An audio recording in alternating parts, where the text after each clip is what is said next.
I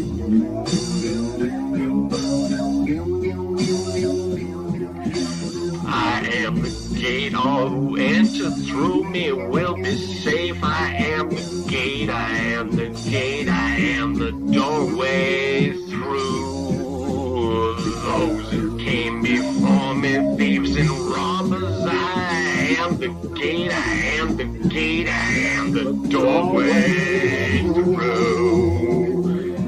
I am the shepherd, I am the good shepherd. I know mine and mine know me. The good shepherd lays down his life for the sheep. I am the gate, I am the gate, I am the gate, I am the doorway through.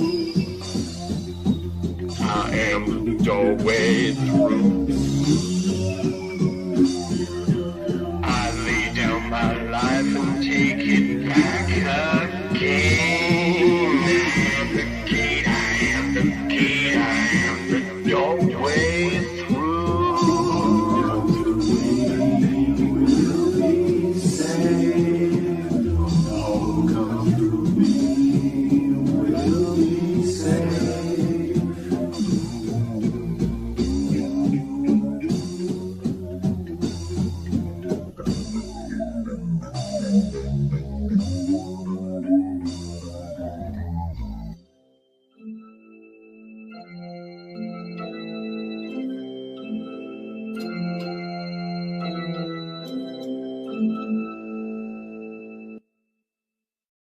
I was on stage with no pants on, and the audience, they were all clones of my old friend and business partner, Ted, and I was being forced at gunpoint to give the crowd a lecture in defense of crack whores.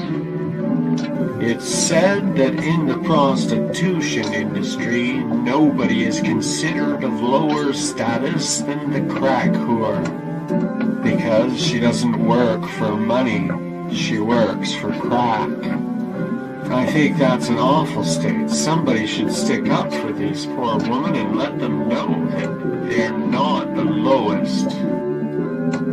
The lowest is the snack whore. The crack whore is doing it at least because she's in the grips of some tragic addiction, whereas the snack whore, she does it for little biscuits or crackers. It's barely even a reason. Those little cheese pieces with the red wax around it.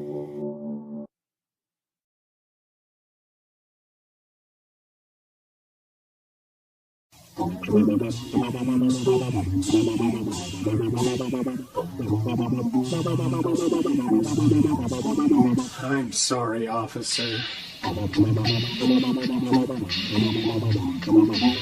But my dog won't stop humping people's legs.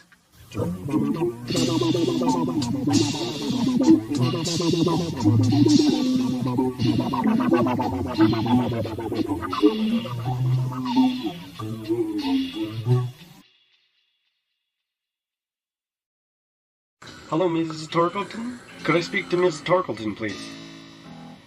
She's eating her snot. Really? Could I speak to your mother, please? Oh, hello, Miss Torkelton. No, not at all. It's the most interesting part of the job, believe me. I'm just wondering if you could, wait a second, Miss Torkelton. I'll be right back.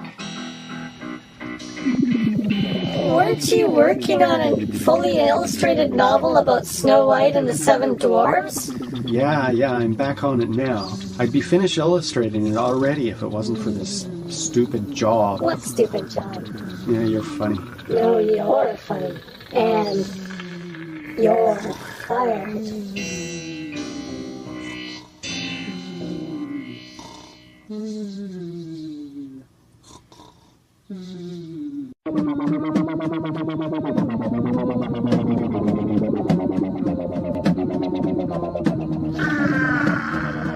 Don't worry, my living friend. I am a PC monster made from all races, politics, and religions. There is nothing offensive about me.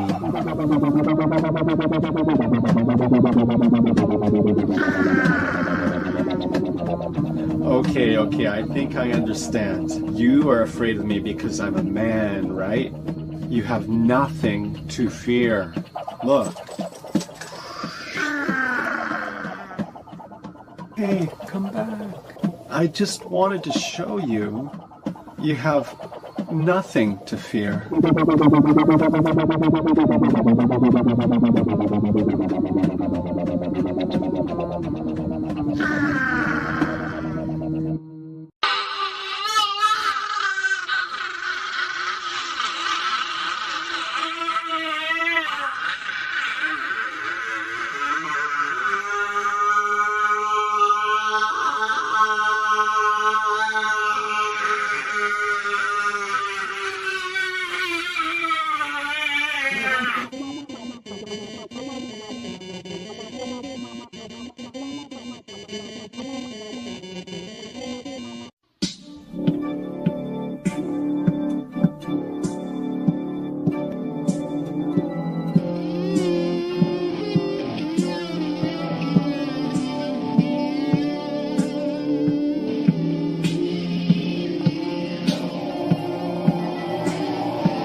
Michael, how's it going? Well, not too great, to tell you the truth.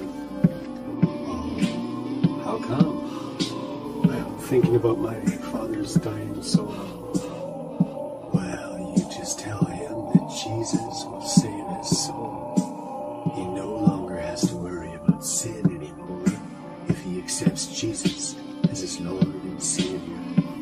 You think that's gonna do it? Absolutely. I told my own father that. He turned to Christ, and now he's in the kingdom of heaven, eating peeled grapes. That's all it took? That's all. Did you tell him that Jesus will forgive all of his sins? It's not that. That's not what makes me worry about his soul. It's not so much about Jesus, it's just, well, he won't stop putting curses on people. Well, you have to tell him that if he accepts Jesus into his soul... No, that's not going to work. It's funny to him. He said there's no hell, that it was just invented to control the peasants. He said Jesus was a space alien that fooled everyone. For a joke.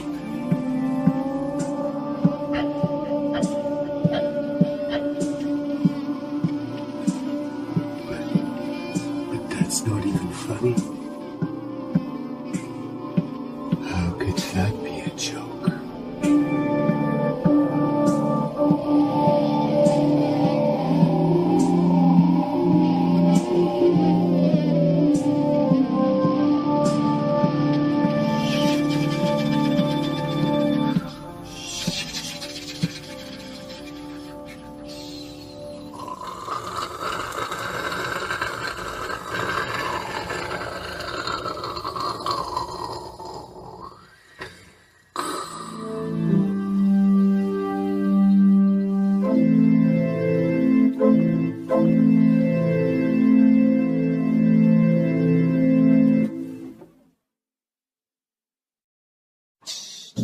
All the children of 1930, they all wanna see me get dirty. We've been waiting, all been waiting so long.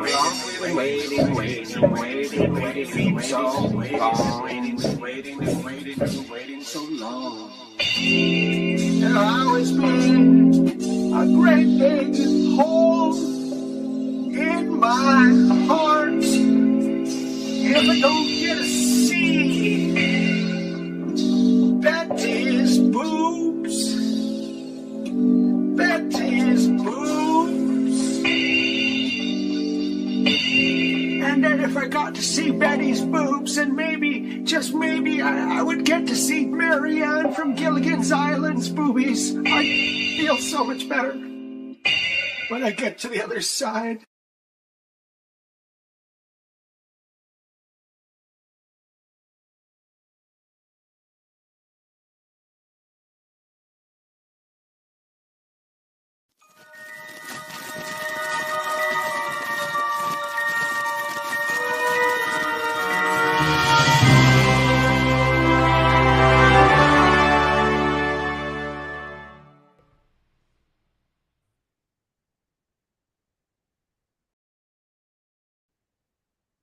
Kitty, we can't hear you. I got no audio. I was muted. How fun was that? I'm super nervous because I have all these awesome, handsome dudes sitting here watching me. Hey, you guys, it's a regular chaos, creative chaos. That's what we're doing, but with a twist. We've got a panel tonight.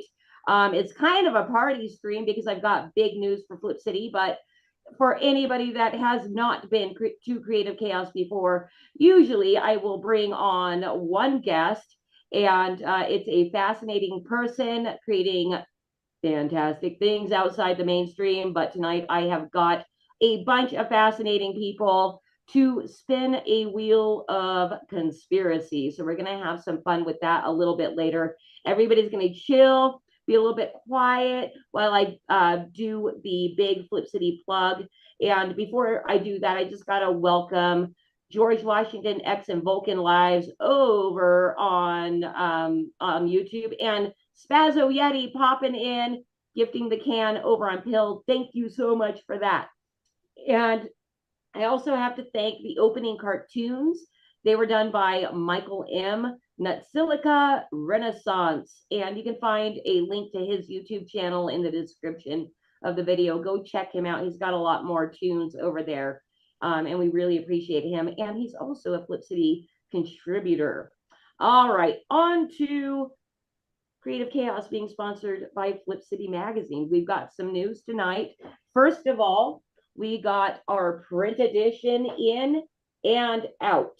So that means this has been mailed out to our subscribers. If you haven't received it already, you should get it in your mailbox any day. If you're not subscribed or don't have this really awesome wraparound cover for volume 21, you can do that at flipcitymag.com. Or if you don't even know what we are at all, you can go to flipcitymag.com and click through to a free magazine. Check us out. If you laugh your ass off, which I pretty much guarantee you will, go in and buy a magazine. We could really use your support. We are a 100% self-owned independent publication that is totally uncensored and hilarious. So that's flipcitymag.com. Now on to the big news, something I'm super excited about this week. We had a meeting with Diamond Distribution this afternoon and found out we have been accepted into their catalog, which means I'm sorry. Yay. What?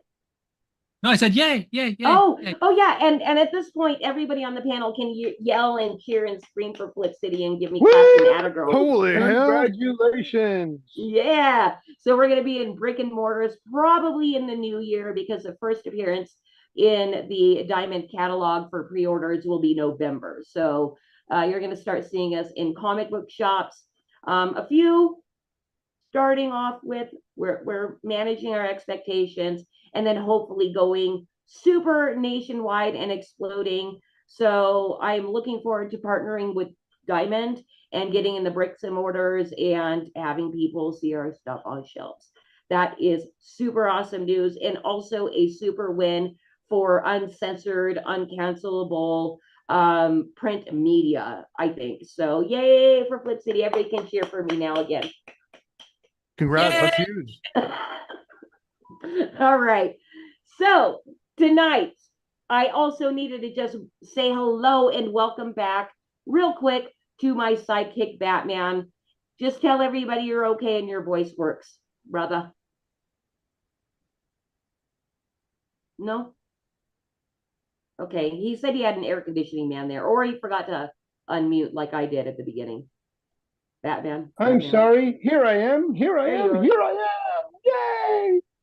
Sorry. Yes, I'm dealing with my my air conditioner, which has been out for 2 weeks now since I came back from my neck surgery. Which, can you see the scar? Oh, that's lovely. Jeez, savage. Yeah. So they went in through my neck, and the collar that I'm supposed to be wearing is really a pain in the neck. It's not even comfortable. It's supposed to, help you relax, but I feel like I have to keep my shoulders up in that stupid thing. So I feel like my shoulders are in my ears most of the time. But anyway, I digress. We're here to have fun tonight. We're going to have a blast.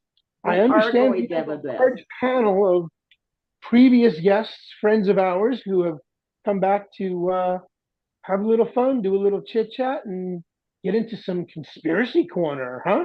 Yeah, it's basically a conspiracy corner all night. And I got to say that over on YouTube, Media Bear has checked in. Media Bear, if you want to pop in, you have the link. So anytime, if you want to spin the wheel of conspiracy, do it. And then also Ben Sullivan, our lead parody artist, said what is up in chat as well. Thank you, Bill. All right. So now we heard that the air conditioner man's name is Bill. And of course, before we head into Conspiracy Corner and spin that wheel of chaos, please, if you like creative chaos, like, share, and subscribe. Help us build those audience members. I think I might be 3 away from 1,700 over on YouTube. I want to build that as high as possible so we get as depressed as possible when they take it all away for saying whatever the hell we want. No. They wouldn't do that. No. No. And they definitely don't shadow ban. All right. So tonight's Creative Chaos is a free-for-all, and it's composed of former guests spanning the full spectrum of conspiracy theorists, from novices, which I would consider myself compared to some. I'm referencing you, Paranoid American. I will go toe for toe with anyone here. I bet you can. I'll throw down the gauntlet. And we're going all the way up to the experts, including those insane people that move to distant lands to investigate human trafficking and then write entire series of novels about such topics, like the always dapper Alex Farrar. So here's our panel. Say hello, everybody. Hello. Hey, guys. All right. So just to get on to Conspiracy Corner, I want to get into Conspiracy Corner, and I'm going to tell you guys the rules of the game tonight. So, Cos, can we get into the corner? Oh, put your tinfoil hats on. I want to live with a conspiracy girl. I could be prepping the rest of my life with a conspiracy girl. Those weren't aliens. And thank you so much to Dr. Clown for providing that song for my awesome Conspiracy Corner stinger. All right. So I'm super excited to test out the shiny new wheel of conspiracy with you all. And if you've got your hats, you got them on. Very good. We need all the protection we can get. And so here's the rules. Basically, I really want to give each of you a little bit of time. We're not going to take all night, plug in our stuff. All right. That's for other creative chaoses. But I do want to give you a little bit of time to chill. And we're going to be a little bit of organized chaos. So what I'm going to do is we're going to go around and I'm going to pick somebody to spin the wheel. And that will be our topic of conversation. But before we spin the wheel, you will have a tiny sliver of time to plug your stuff, tell people who you are. Please do not, go on and on. I don't think I have major talkers and super egotistical people here. So, yeah. So, okay. So that's how we're starting each round, is that way. And the person, after you plug yourself, we're going to spin the wheel of conspiracy, and that's going to be the topic of conversation. You're going to start speaking on that topic, but then it becomes a free-for-all for the entire panel to give their 2 cents, or politely or even aggressively argue. I'm okay with chaos. Name calling is absolutely permissible. This is not a safe space. All I ask is to please be creative and hilarious with the names you choose to call someone. The one side rule is if you don't like the topic, you can spin 2 more times. With the third spin, whatever it is, that's your topic. Everybody get it? Got it. All right, cool. And I would like to, hey, Cos, is there any way to, like, I don't know if you have this prepped, is there any way to share the screen with any given person when they're pitching or plugging? I like to, so I want to start with Lee. Is there any way to like isolate him and bring him up, or is it just the whole panel in this screen? I can do that. If you can. Anyway, I want you to start off, Lee, because you are. Oops, you're not seeing it. Hang on. Let me jump back. Put his face right in the middle. Now you're seeing it. Okay. Yeah. All right. That's not me. That what you wanted? That is Lee. I'm on the screen now. Oh yeah, I'm on the screen. Okay. Oh, did you pin Cosmac Grandpa's screen? Oh, was that what I meant to do? Yes. So what do I then do? You'll see everything that's going out live. Right. Okay. Well, so quick plug. Oh, okay. So anyway, it all started about 41 years ago in Shotley Bridge Hospital. Now, basically, I make videos on YouTube called Shot Hot Design, all one word. When you search for it, you'll probably just get Shot Design or Hot Design. Go for Shot Hot Design, all one word. They'll find me videos. And everything else is on LeeSimpsonArt.com. That's it. All right. And that is Shot Hot Design for all the Americans that speak more slowly. Yeah. All right, Lee, are you ready to spin the wheel? Sure am. Let's do it. All right.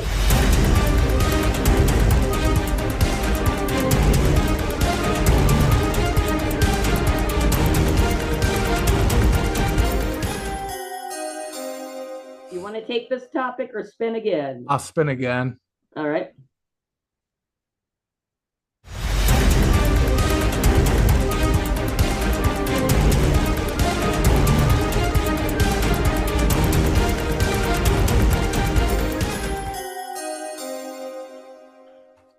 That's kind of the same thing. You know what? I'm sorry, I'm gonna have to go for the third one. I'm a bit of a gambler. Okay, you're stuck with it, whatever the third one is. Let's do it. Also, you can make shit up. If you don't,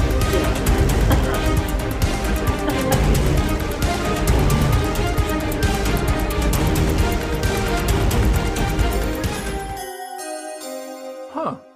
All right. All right. Fair enough.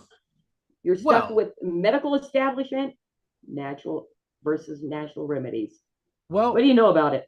Yeah, well, it seems quite obvious that everything's done to make money these days, especially Big Pharma. Basically, I think there's absolutely cures in the world. They're probably natural. I've heard a very compelling conspiracy theory that the whole viral thing is actually a conspiracy theory, and people just get ill. Like there's no passing anything. We just get ill and our body flushes things out. And that's really what all the illnesses are. So everything is like a placebo. Everything's a sugar pill or a flour pill. And we all just fall for it. And we just pour endless money into this thing that never actually stops. Our bodies never stop flushing things out.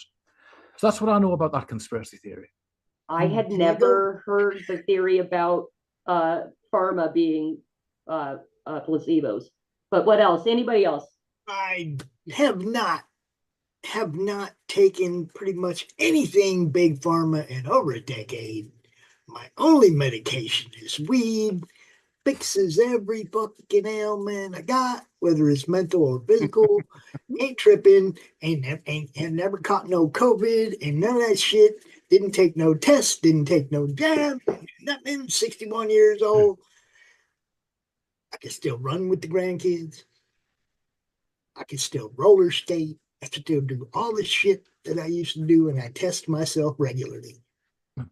Live well, people. Just live well. You don't need Big Pharma. Those commercials, when they started showing those commercials in the middle of the night, people, and it said, if you took some of this, you got this, you can get some money. And I went, okay, now look, then they started like showing you the side effects, and every single thing that they're talking about, one of those side effects is possibly death. Yeah. Well, here's the thing. Almost all of them are. And the thing you can do to cover up all those side effects is you can just call it a monkeypox epidemic, and everybody will believe it because it's in the news now. I don't believe in that shit either. I didn't buy COVID from the get. No. I think you're in safe company. I even told my son they were going to be pulling his kids out of school 2 months before it happened. I saw it all coming. RJ, you know, I saw all that shit coming, bro. I think a lot of us saw it coming, actually. The drug advertisements don't tell you the side effects. First of all, they say don't take if you're allergic to this. I'm like, there's only one way to find out if you're allergic to this. Take it. I couldn't believe my ears. Oh, sorry. No, go ahead. Well, I don't even tell you what the things is like. Ask your doctor if AstraZeneca is right for you. Well, I don't know. Maybe I better call my doctor up and find out if AstraZeneca is right for me. And he's like, do you have a hernia? Well, no. Well, then you don't need it. Well, they didn't say it was hernia medication. They just said ask if the blue pill was the thing I needed to have. It looked good. All right, Alex, you were politely raising your hand. Yeah, go ahead. Yeah, I couldn't believe my ears one day when I was, when you're watching something on the telly and then all of a sudden a commercial comes on and it's a very cheerful feminine voice talking about Valtrex for herpes. And then it starts listing the side effects. And the damnedest thing I ever heard in my life was fatal events have occurred. Ask your doctor. Oh, back the fuck up. Wait a second. I don't even need to ask him, do I? I ain't taking this. So that's the new way to say people have died from taking this. Fatal events have occurred. Yeah, that's what I mean. One of the regular things that was happening during the COVID thing is that people were coming up with a lot of their own homemade medications. They were discovering like anti-parasitic drugs, and there was a big panic when they were talking about anti-parasitic drugs because there's a theory that we're filled with parasites and we don't really need to eat every day. But basically, they've convinced us to eat every day to feed these parasites with like salt and sugar and fat, and that's why our old religious books all fasted, because fasting kills the parasites inside us. And that's why they were talking about banning ivermectin, because if people take it, it kills the parasites. And then maybe we'll be able to think for ourselves again. Well, I don't know about the part about not being able to think for yourself, but a lot of people do have. All right, so I got parasites 8 or 9 years ago, right? And it was horrible. The problem is, a lot of people think that washing food is getting it wet, especially things like strawberries. Strawberries have all of those seeds all over their skin, and the pockets that contain those seeds are great places for entire civilizations of parasites to hide in. And so people think that if you just hold it under the faucet for a little bit, that'll wash them off, but absolutely not. Nope. I can tell you if you'd like to know. But so I got parasites for like the 5th time. And in the what did you get? I got a host of things. I got a bunch of different things. I would just stop eating strawberries. Well, that was one of the biggest problems was when I went to get tested, they found the first one and stopped looking. They said, oh, you got this. So I took a medicine specific for that. Un gusto verles. Hasta feliz noche. Que les vayan bien. Sorry about that. So I took the medicine specific for killing that one, and I stayed sick. And I went back to the clinic and gave another sample. And said, oh, well, you also have this. Well, what the? And so I took another medicine for that. It turned out I had 5 or 6 different freaking parasites, but instead of giving me one ring to rule them all, or one pill to kill them all, they gave me all these different pills that destroyed my gastrointestinal tract. And then I was sick for 7 freaking years because the cure is worse than the disease. Damn. That's something you could do with a fast. A good old 2 or 3 days. A fast won't cure. A fast will not cure it, though. I don't want to run on too long, but I just want to say real quick that in the United States, doctors do not tell you that you have parasites. They tell you that you have irritable bowel syndrome, and then they sell you a myriad of different pills that will treat that condition, but not cure the cause. Cure the problem. And that way they keep you a client forever. Yes. A lot of people, they have all these exotic diseases, but they don't really. They have one condition, and it's parasites. If they were to kill that one, then all of their problems will be solved just like that. But it's not really great for the economy. You know, I totally believe that, and I actually think that certain foods that we're tricked into eating actually feed the parasite. I think I saw fluoride in the water appear on the thing, but I know I'm just going to mention it here. I think fluoride in the tap water might be something that feeds the parasites, because like people talk about when certain rats have parasites and they act suicidally, or they just act differently. You know, maybe it's like that with us.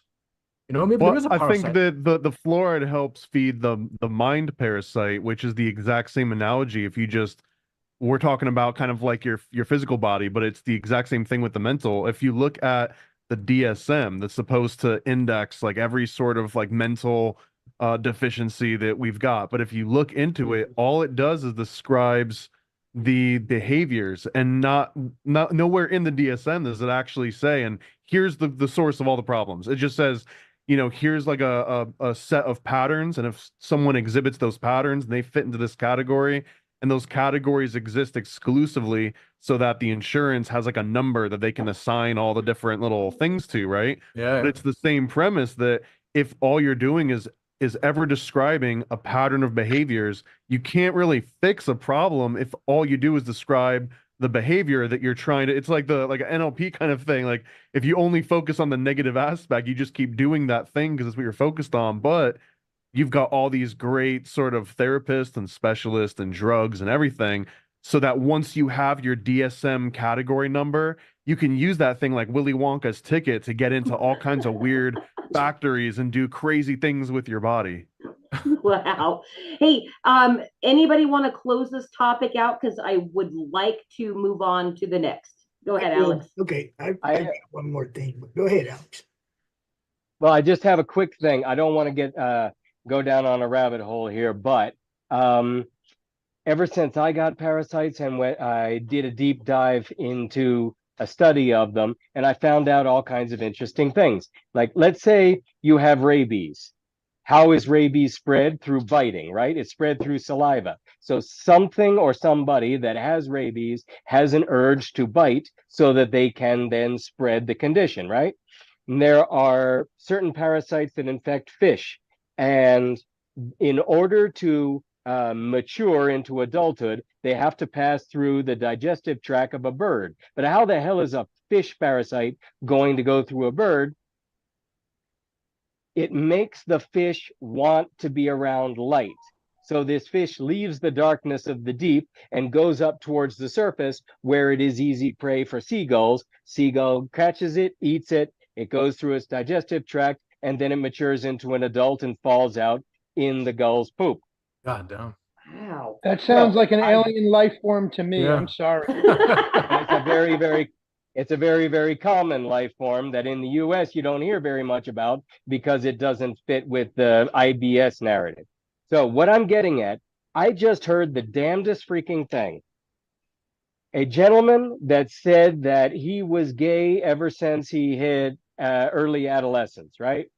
He was straight until he hit puberty. Then he became gay, and then he took an anti-parasite medication, and all of a sudden he wasn't attracted to men anymore. Mm-hmm. And what they're suggesting is, now I'm not saying this, disclaimer. Insert a disclaimer later. What he's suggesting is that the parasite that he had was spread through anal contact, and it made him want to expose other people to it in order to spread the parasite. And once he was cured of it, he was no longer interested in that anymore. God damn. I'm not saying that that's the cause. I'm just saying that I listened to a guy that said that. It's like 20 years later, but with the other liquid. I did want to throw one thing out there because I'm going through a medical procedure right now. I have a hiatal hernia. I'm going to the doctor and having tests, and they're going to do surgery soon. But doctors will listen to you if you tell them, I don't take big pharma. They have not tried to push anything on me since I told them I'm not interested. Fix the problem. I'll be fine. My body will do what it's supposed to do. It'll heal by itself. Just fix the problem. Go in there and sew up that hernia so my stomach ain't jumping up into my chest cavity anymore. It's my diaphragm that's blown out. They got to go sew it up. Okay, go sew it up. No, I don't need no medications. I don't need no crap. Go fix the problem. And that's the parasite talking. That's me, man. I don't take nothing. Someone get this guy some fluoride. Stop. We live out in the boonies. We have a well. You know what responds real well to anti-parasitics? We got real water. Because it actually behaves like a parasite. But if you start saying, hey, that looks like a parasite, you might be crazy. Cancer. Ooh. Damn. Finding a lot of studies where anti-parasiticals are being tried against cancer, and they're like, oh yeah, we anti-parasitics have always said that cancer looks like a parasite. Why haven't you caught up? Something else, if you don't mind. I was hearing about this doctor in Italy that said he was curing cancer with baking soda. That's an old joke. Baking soda cures everything. What is it, Sybil?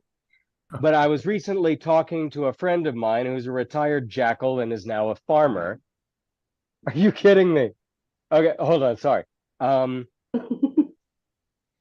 Again, this is absolutely not staged. So, I'm serious. This is freaking. I feel like such a jackass. Thank you. So he was saying that as a farmer, whenever he has a plant that is unwell, he checks its pH and finds, oh, it's too alkaline or too acidic. And so he changes the alkalinity or the acidity and fixes it. And he started thinking, well, I'm an organism just like this plant. I'm just a little bit different. Who's to say that my health problems are not because of something simple like alkalinity or acidity? So he had himself checked because he had a whole bunch of health problems and all these exotic health conditions that doctors wanted to give him all kinds of medications for. And he just found that his body was too acidic because he was drinking too much freaking coffee. And also health gurus starting 10 years ago started recommending people to start ingesting apple cider vinegar first thing in the morning. Oh, is that really good for you? Oh, yeah, it's really great for your health. What's it do? It ups your freaking acidity. And next thing you know, you got a bunch of health problems that were completely unforeseen and unprovoked. I live in Guatemala and we're really big on fireworks. I don't know if you heard that. So he found that all he had to do was correct his acidity by 1, not drinking so much coffee, 2, adding more alkaline foods like black and purple grapes and broccoli. And what I started doing was drinking water out of glass bottles, not plastic ones, and ingesting all those microplastics, but also putting a little bit of baking soda in my water as well, so that I can continue drinking coffee to excess because it's my only vice these days.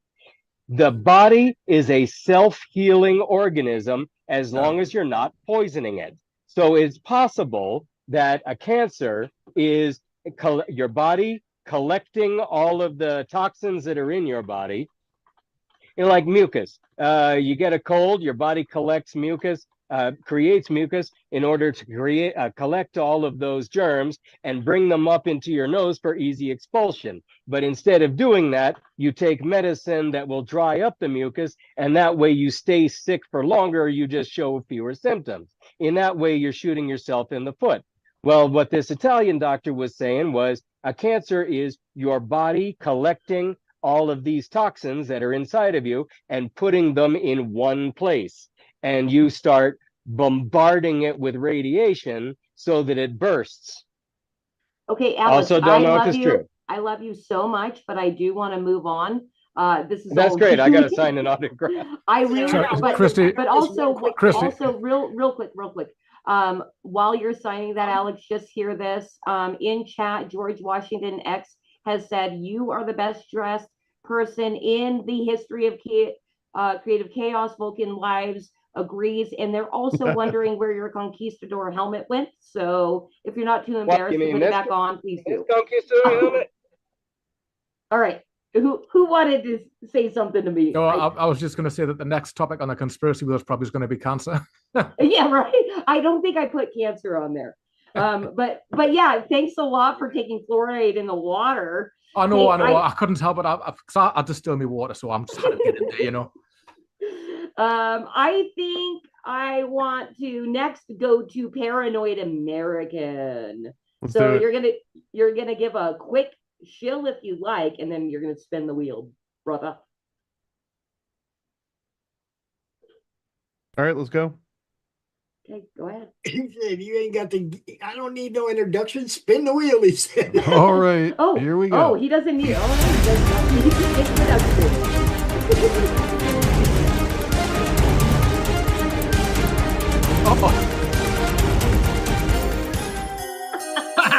Yeah, Lee. Thanks a lot. Sorry.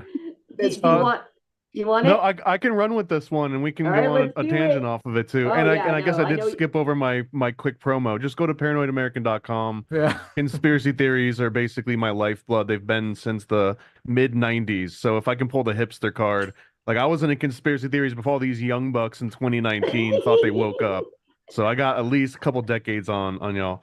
So the fluoride conspiracy, the one that I want to steer this towards is that Stanley Kubrick helped put this into the public consciousness, and that Stanley Kubrick was super woke in the way, and that he was at least aware of all these different sort of conspiracies, but he puts this as one of the plot points in Doctor Strangelove, and it's that the commies are trying to numb us and, you know, lower our IQs by putting fluoride in all the major water supplies, and they pitch that as if it's the ramblings of a madman, right? And it sort of is used to discredit this angle, but he, along with a lot of other sort of kind of top secret programs and like information that wasn't really mainstream, he was like this medium into bringing it into public consciousness. So fluoride being one of the very earliest examples of all this, and there's a longer list that goes with that. And I've heard, I've gone down these rabbit holes, but one of the ultimate aspects of, okay, why fluoride? Why are they putting in the water supply? There was two angles to this. One of it is that it's naturally or unnaturally, it's a toxic byproduct of the petroleum industry.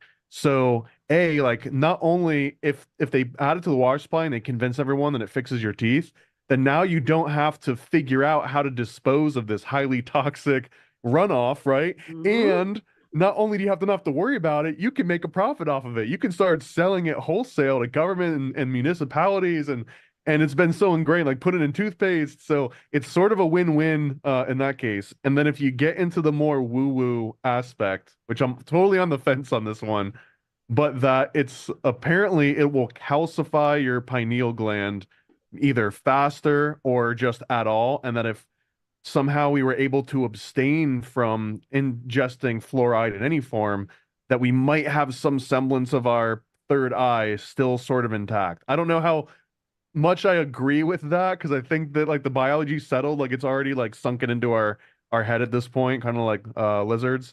But this is all ties right back to fluoride. So yeah, there's so many reasons why it's in the water supply. I'd agree with both what he's just said. Like I said, the byproduct thing, that adds up. You know, I totally believe that. Like we are basically used as human bins. So basically, they'll just feed us junk food. It's called junk food for a reason, because it's junk, and then we just like get rid of it in our natural process.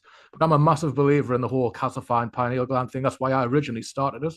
Because when I first heard of that conspiracy theory, the fluoride thing, I was like, because I would check on my local Northumbrian water on mine, and I frequently asked questions. It says, do we add fluoride to the water? And it said, yes, we do. I went, why?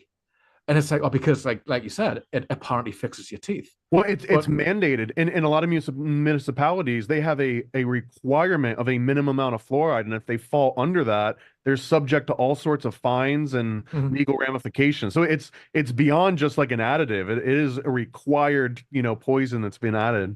I'll bet, because we're in a giant slave system, and we'll have to calcify that pineal gland so we don't start thinking for ourselves. You Can't can say Google. For the first time in my life, I lived in the city all my life. And for the last 5-6 years, I've lived out in the boonies with a well. Okay. And, when I tell you for 61 years old, I'm pretty freaking healthy, well, there ain't no problem with anything else either. I'm in good condition all the way around. Don't need no additives. Don't need no help. Just saying. It's like. Can you get hard for us right now to prove that? I'd have to be in the mood, bro. You'll show your back. Atmosphere that's going to do that for me. You know what I mean? You guys are all good looking, but not that good looking. You know what I'm saying? I'll back that team. They got a drug for that.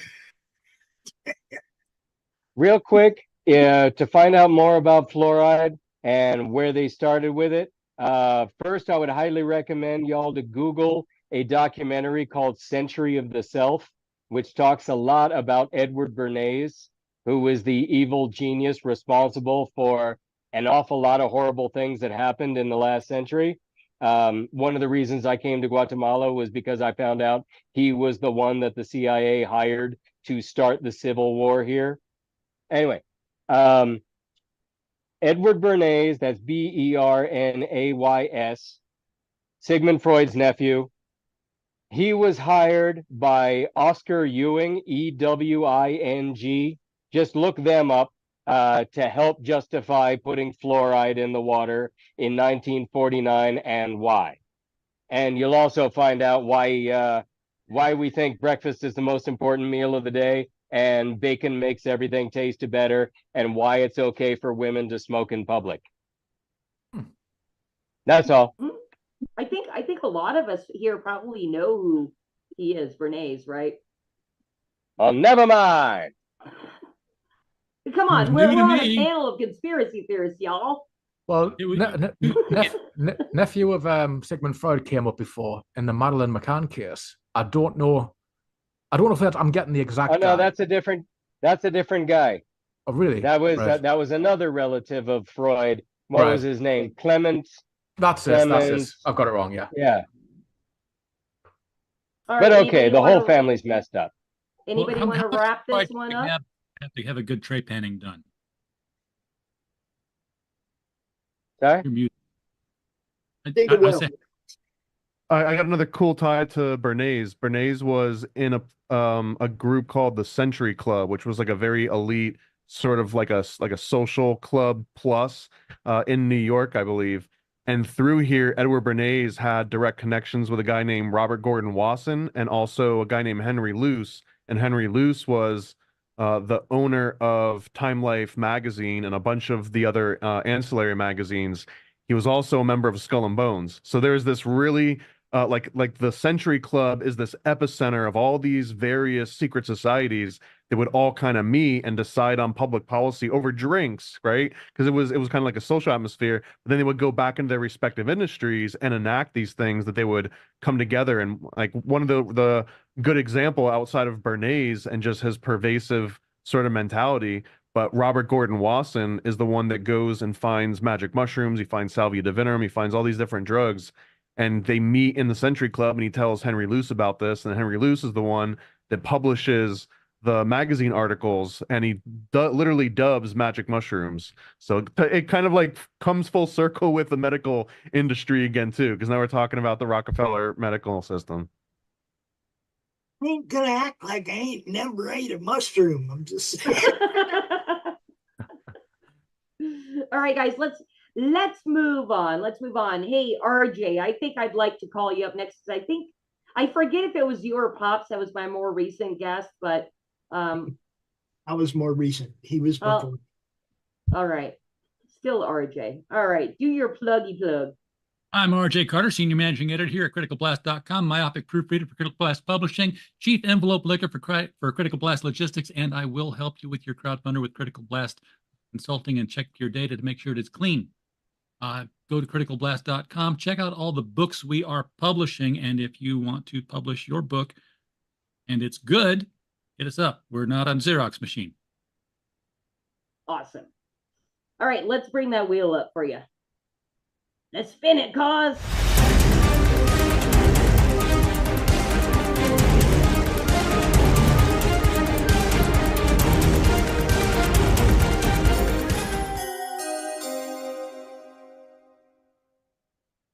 Public education.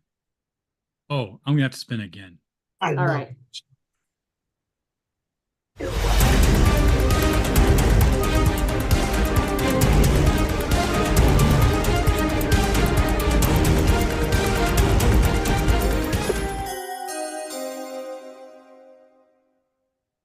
These are conspiracies? Okay, human potential.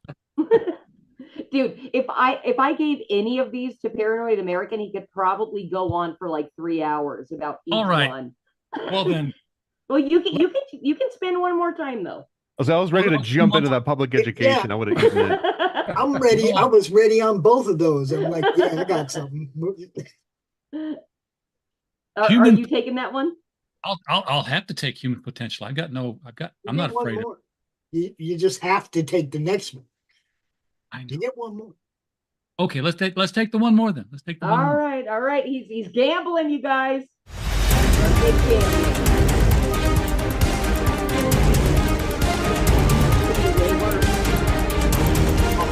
Perfect for you. Actually, I think he has this one covered. That's perfect for you.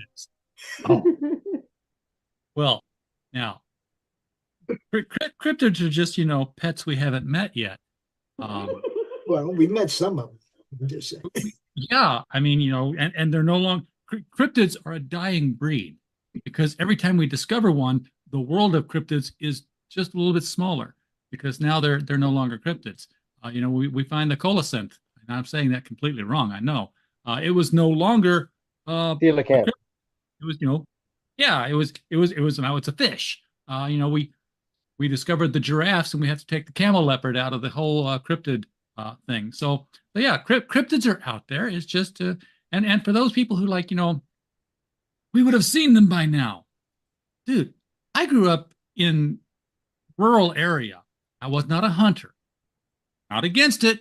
It's just like Ron White says, it's 4:30 in the morning, it's cold, and I don't want to go. I went most of my life not seeing a deer unless it was on the side of the road, already having been seen by somebody else. Too late. And now I'm like, I'll go home to where I grew up. I see herds of deer. I've seen more deer in the last year than I've ever seen in my life. So they were always there. They're just not hiding as well anymore. That's where I'm kind of getting to with that. There are animals that maybe they're not tired of hiding yet. And they're just really, really, really good at it. And that's, why we don't see them very often. And we only see them and then they're gone. They camouflage really well. Bigfoot is obviously one of these. The migration pattern of Bigfoot, we can kind of figure it out. But that doesn't mean that you can just say, yeah, we're sitting on the Bigfoot trail here. It's August. They should be through here any minute now, like the monarch butterflies going to Mexico. But we're getting there. We will eventually get, our Sasquatch buddies on camera. I agree with you. Let's throw it to the panel. In England, we don't really have Bigfoot, but we've got our famous ones, the Black Panthers. So basically, they live on the moors.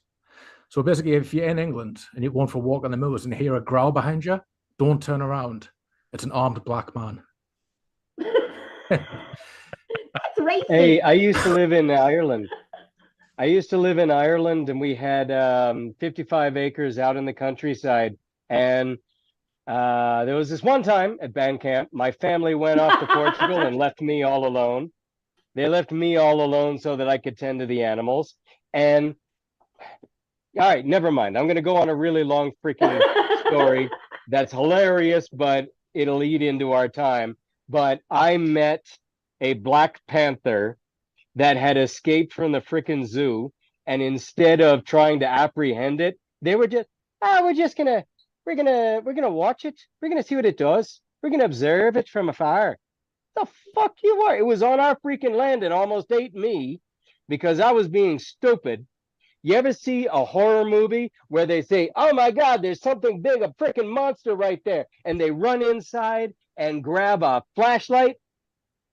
I ran past the cupboard with shotguns. I had 5 freaking shotguns in the cupboard. I ran past it to get the flashlight and go out and shine it on it and go, "Ha ha, I caught you, you fucking giant beast."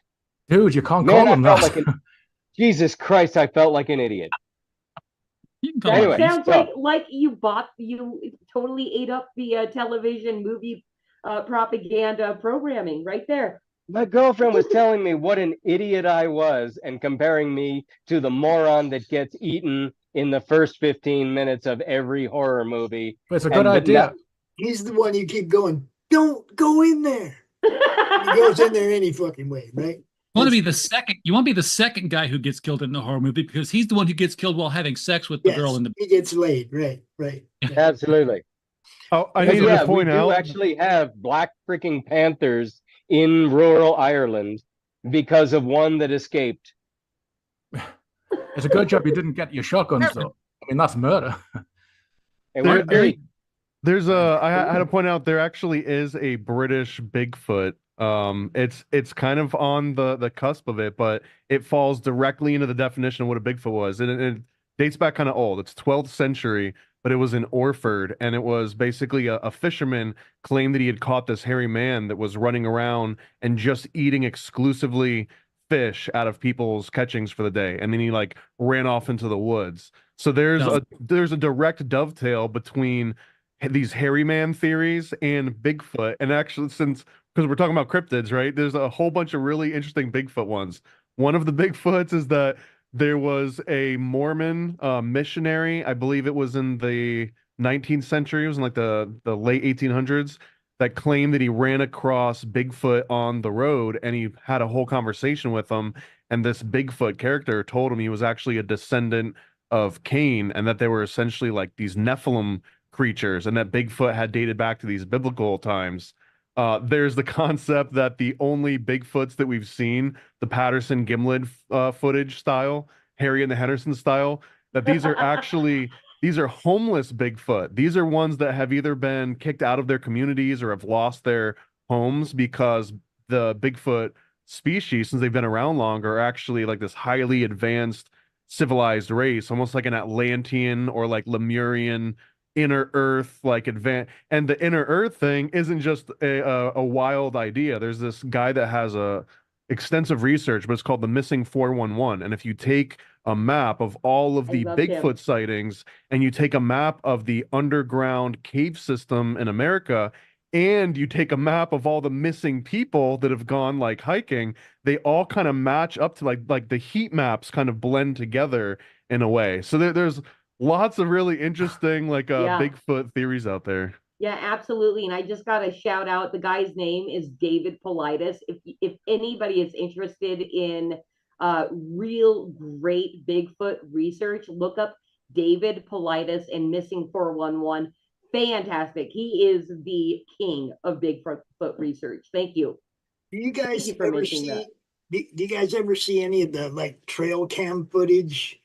And what do you think of that? Because I've seen some creepy ass shit. I love watching that. That's some fantastic. Like there was one of them. There was a homeless guy only in underwear on a bike, just flying past the camera and just looking at us like angrily. And it was probably real. Like you saw the camera. You know? I mean, I've seen some creepy shit though, like with like hands with like a long claw, like like Lady Deathstrike type shit. And just weird shit, glow, I mean, eyes that just don't look like human eyes, but it's like, it's not a deer. I mean, you see a deer go by on the same trail cam 5 minutes before that. I bet they do exist. There's a one in England that I only recently heard of. If you see a soaking wet horse by a body of water, like a river, and its hooves are facing backwards, don't go anywhere near it because it's actually a lure and it'll suck you into the river to eat you. Yeah, Count Dankula did a whole Count Dankula is doing a whole series of Celtic legends, and he covered that one. I don't know what it's called. Yeah, it's something like Koalef or Koalan or something like that. It's some some weird one. About the people with really long fingers, like Lady Deathstrike and stuff like that. Because I live in a place with fewer medical breakthroughs. God, there's no politically correct way of saying it. I have met people like during Holy Week, which is the week that culminates in Easter Sunday. The entire freaking country comes here to Antigua, the city where I live. And there was this one afternoon where I was walking down the sidewalk and something made me just stop and look across the street, across this multitude of people at a little girl that was sitting on her father's shoulders. And I noticed that somebody else who turned out to be her uncle was standing nearby and staring at me like, hey, who are you, asshole, that's looking at my niece? You know, when you notice somebody staring at your family member. Yeah, I've been that guy. I know. Yeah, you strike me. I am that guy. So anyway, a graven image passed by and everybody crossed themselves. And this little girl crossed herself with hands that I had not seen yet. And she had two fingers that were very, very, very, very long and a little stubby thumb. The poor girl, I've met a lot of people here that have these birth defects, but her fingers were unnaturally long, and she crossed herself with these strange hands. And I never understood what made me stop and look across the street and stare at this girl until I saw her cross herself and realized who I had been staring at. Just a very unfortunate person. These birth defects just happen to people that maybe their parents cannot avail themselves of modern medicine like you can in the US and other first world nations. Right. I mean, most of the trail cams we watch are actually from the US, though. That's, I mean, you know what I mean? It's like, but are they the people that are being filmed out in the wilderness, people to whom modern medicine is available? Are they even people? Are they people whose parents were taking folic acid, or are they people whose aliens? Not aliens. They're aliens. Not aliens. Just people that modern medicine was not available to, because they live out in the woods and certain circumstances affect pregnant women. You have people now that they got them big old hands and. You got Slender Man. You've got your black-eyed children. You've got La Llorona. They're not animals that are we're waiting to discover and add to the zoology. They're people with a lore behind them, and yet I have guy on my show. Pops, you know him. Does the 656 comics. Whereas to this day, when he was a child, there was a banging at the door when he was staying with his brother, and his brother said, "Don't go out there." He's like, "But she's crying." He's like, "Yeah, that's La Llorona. Don't go out there." Can you imagine just sat in a bar and a cryptid, like a pterodactyl, just grabs your shoulders and takes you away? Like how much your life would just change? You'd be like 5 gears of terror all at the you'd be looking around like some people would actually be super into it. Maybe this says something about me, but if you look on Amazon, there is a subgenre of literally thousands of books of romance novels that are all about women going into the woods and meeting fill in the blank: Bigfoot, Mothman, reptilians, Beauty and the Beast, all of it. You can understand Bigfoot. But, no, it's everything. It's turned into an entire. I think it started with like a Bigfoot romance genre, and it's raunchy. It's very raunchy. And the reason that I know this, if you want to believe me or not, is I was like, it would be hilarious if someone made, like a romance Bigfoot now. They took it totally serious and I went on Amazon and I was like, oh, not only has this been done, it's been done like 400 times. And some of them are bestsellers. And some of these dudes have sold like hundreds of thousands of copies of it. Like it has exceeded the threshold for like, oh, what a funny gag gift that I'll buy for someone as a joke. Like it's beyond a joke. The front cover, if it hasn't been done yet, you're welcome. Somebody can have it. There'll be an indentation of the mud and a 12-inch measure next to it. Turn the camera on, Doc. Yeah. Hey, I got a welcome, Doc. Hello, Doc. Thanks for being unfashionably late. Can you hear me okay? Yes, we have been spinning the wheel of conspiracy. We've been talking about cryptids. I was going to end it with RJ because he started it, but we've gone on into like fantasy sexual tales of Bigfoot and all that. But I think it's time to move on at this point. I think all that stuff didn't all that stuff kind of start with like Beauty and the Beast, like with some grim fairy tale type stories. Isn't that really? It started when the Nephilim went among the sons of man and sowed seeds of the women. I mean the stories. Well, I wanted to romance stories. Well, that theory. I wanted to apologize for being late. I double booked myself like a moron. Of course. I forgot to take into consideration the time zone differences, so I do apologize. You are absolutely forgiven because I love you as I love everybody on this stream tonight. Thank you guys so much for coming to the all conspiracy corner of creative chaos tonight. And I'd like to move on to another conspiracy. And I'm going to throw this one to the best dressed man in the house, Alexander Farrar. Let's do it. Why, thank you. I wore my best Hawaiian shirt. God. Quiet. And it's lovely. All right. If you want to shill your stuff, do so now. Okay. I always feel like a jerk saying this, but so by the grace of God, I've got an author with 23 books out. I'm working on 24. I'm a neoclassical painter, and I also have a very popular restaurant in the corner of Central Park in a resort town, Antigua, Guatemala. I've been very blessed. My grass is plenty green. Yes. And where can people find you? Where do you like people to find you? Well, I have a YouTube channel called The Villain's Voice, where I do book readings from some of my books. I'm also alexfarrar.com. Anywhere else? Yeah, I'm all over social media these days, but it's a pain.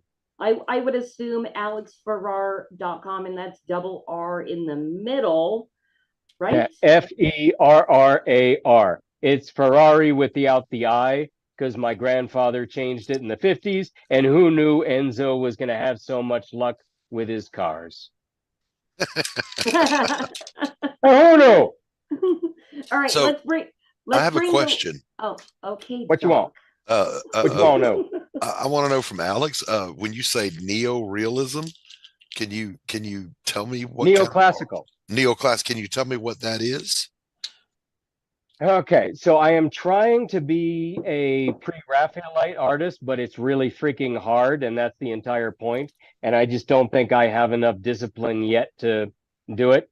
But let me see, what's an example? I don't freaking have.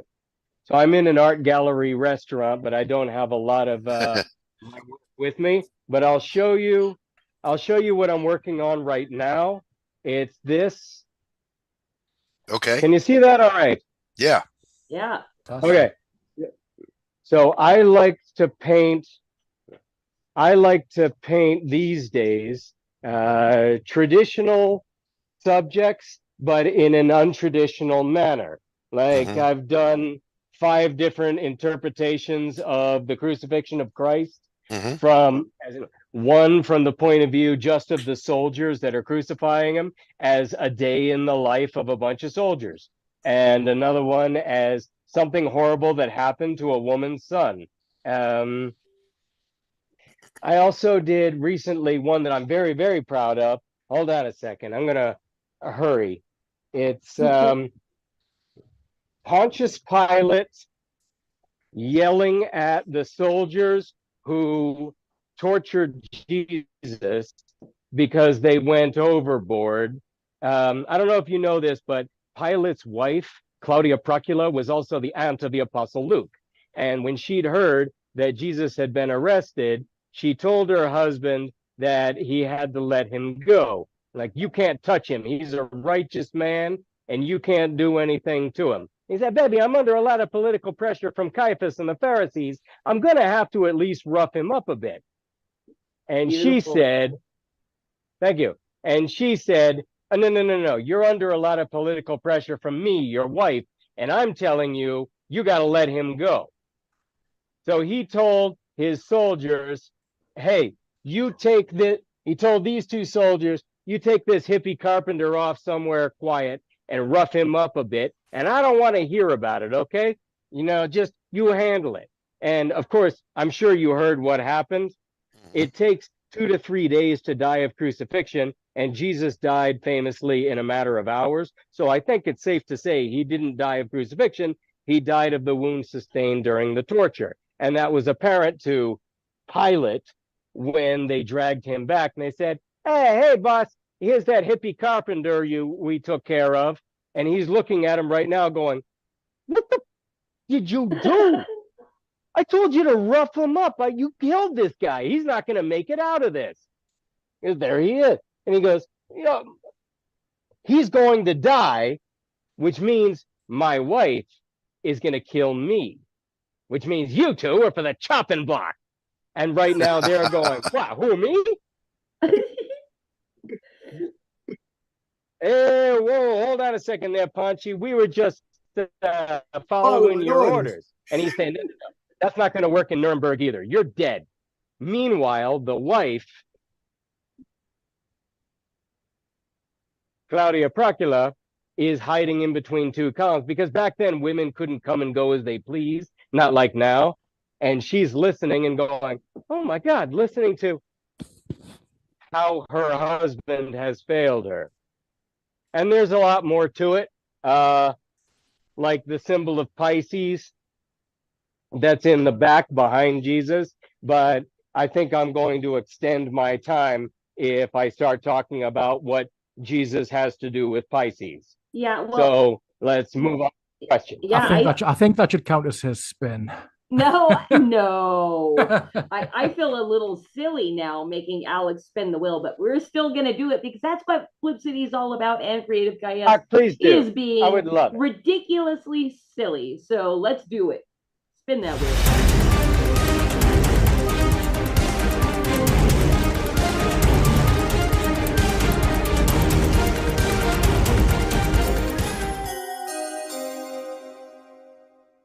Keep or pass? Human potential. Pass. All right. Yeah, because there were some other subjects I saw earlier that people missed. All right, we're gambling.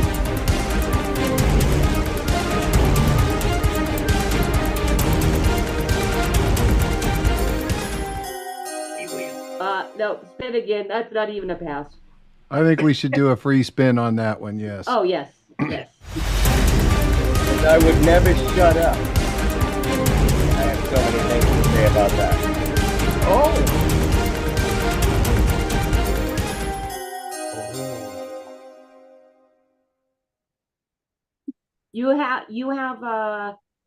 You can pass this and then another pass, right? The other was a free pass. I've seen too many videos. I've seen too many videos of astronauts working on space stations and having bubbles drifting up away from them. And it looks a little too much like they're filming something underwater and bubbles are escaping from their scuba tank. I've seen too many of those videos. I've seen too many videos of astronauts in space holding on to things and then they drop them and the thing falls down. in order to believe in space travel. I'm not saying we faked the whole freaking thing in order to beat the Soviets in the Cold War, but just on the strength of those videos, the evidence is compelling. So let's skip it. Oh, you want to? I was gonna say, I love I thought you were taking it, Alex. You wordy love that motherfucker. Yeah, I'm a horrible you're either person. all in, or you either you totally believe No, or no, you Pops, don't. Pops, we're skipping it. We're skipping it. Go.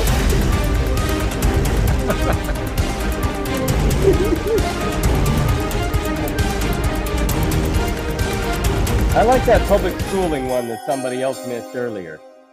What do you mean angles? I don't even know what that means. What do you mean? Oh my God, did I misspell that? Oh no! It's supposed to be angels. I It's personally that don't. theory. I don't believe in angles. I think angles were constructed by the Rockefeller system. Going back to the public education topic, to the Prussians. Okay. Anyways, She misspelled it. then I It's do. It's all about how You the know what? Anglos. Paranoid American. That's great. That because I was going to start talking about the Prussian factory schooling model, and I feel like I'd be preaching to the choir, and I'm in good company. So I'm glad it didn't land on that after all. Perfect, Angels, yeah. you want to talk about angels? Sure, I got Yeah. some stuff to say about angels. All right. All right, so I met God 22 years ago. I know I sound like a goof saying that, because when you say when you talk to God, that's praying, and when God talks to you, that's schizophrenia, right? But I died 22 years ago and was in a coma for a bit, and in that time, I left my body, met God. And anybody who's ever met God, especially on an overdose, all say the same thing, that when they talked to God, he was really disappointed. So the thing about angels, what doesn't make any sense is, let's say that there is a supreme being that's omnipotent, omnipotent, omniscient, and omnipresent. Why the would he need to delegate responsibility to lesser beings, especially ones that have wings? And if they did have wings, why would they have birds' wings instead of wings of other mammals like bats? We can move on now. Well, I mean, we're throwing it to the panel now. Yeah. well, I That's all I have, have to say about that. if we're talking angels, I have to bring up my favorite aspect of angels, which is that Nephilim story. I think it's Book of Enoch, where the fallen angels come down and they procreate with humanity, and that this is conveniently also the source of all cryptids. This is where all cryptids came from. It was from these angels that basically were mating with the original humans.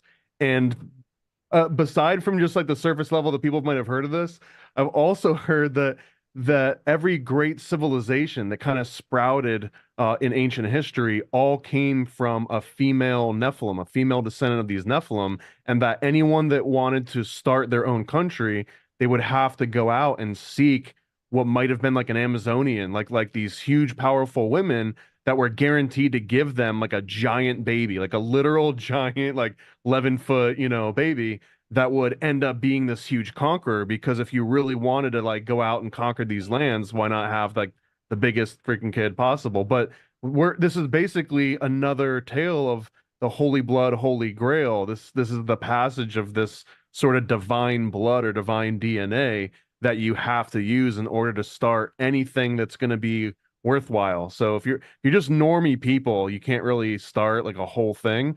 But if you've got angel blood and angel DNA to work with, now you can start a culture, religion, country, empire, fill in the blank.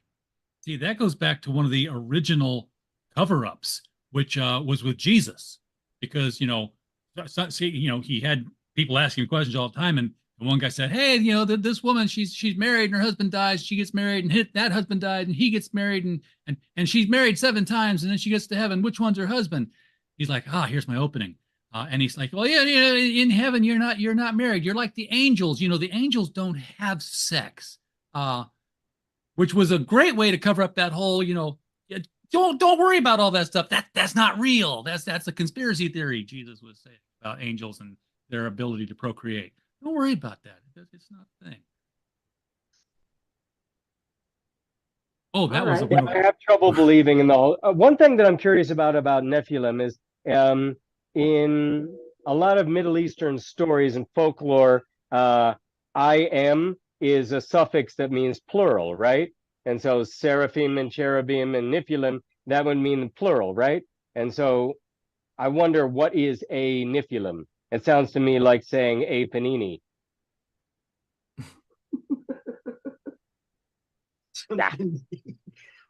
Sorry. When are we going to start talking about the Anglos? I'm still working on that. The Anglos came over and settled California before. Oh, yeah. Oh, Angles.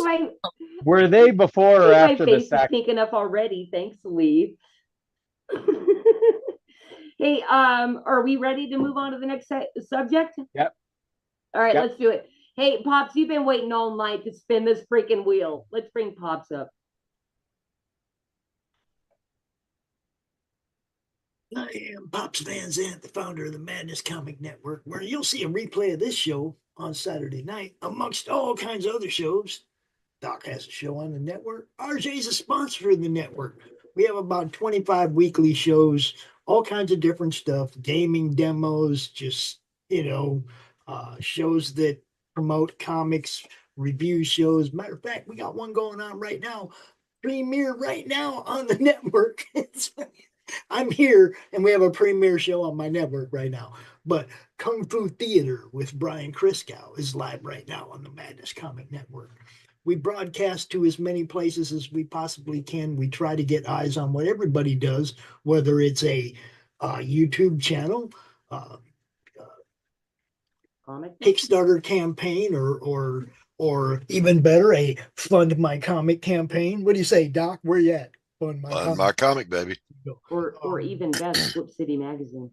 I don't even know how to do this without, promoting people. what RJ does is freaking amazing, everybody. I've been with the dude, watching him grow and grow and grow for 5 years now. It's been awesome, man. Just tune into the network. You'll see all kinds of different stuff. You'll have fun. Tell everybody where to find you. The Madness Comic Network on YouTube. On the Madness Comic Network on Facebook, or Madness Comic on Twitter. It's just, you type in Madness Comic, you're gonna find us. Woohoo! All right, let's spin that wheel.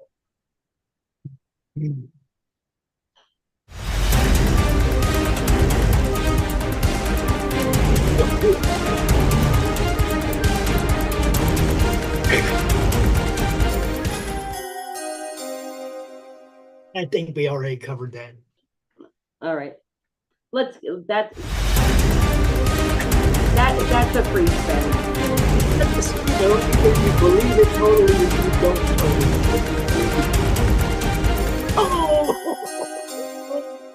Oh, I think you can go off on this, honey. Why didn't I get that? It ain't even a conspiracy theory, guys. We all know. Oh, there's stuff we know what happened up in there. There's all kinds of stuff wrapped up in there. No, I mean, it's not a conspiracy, though. It's the truth. We all know what happened.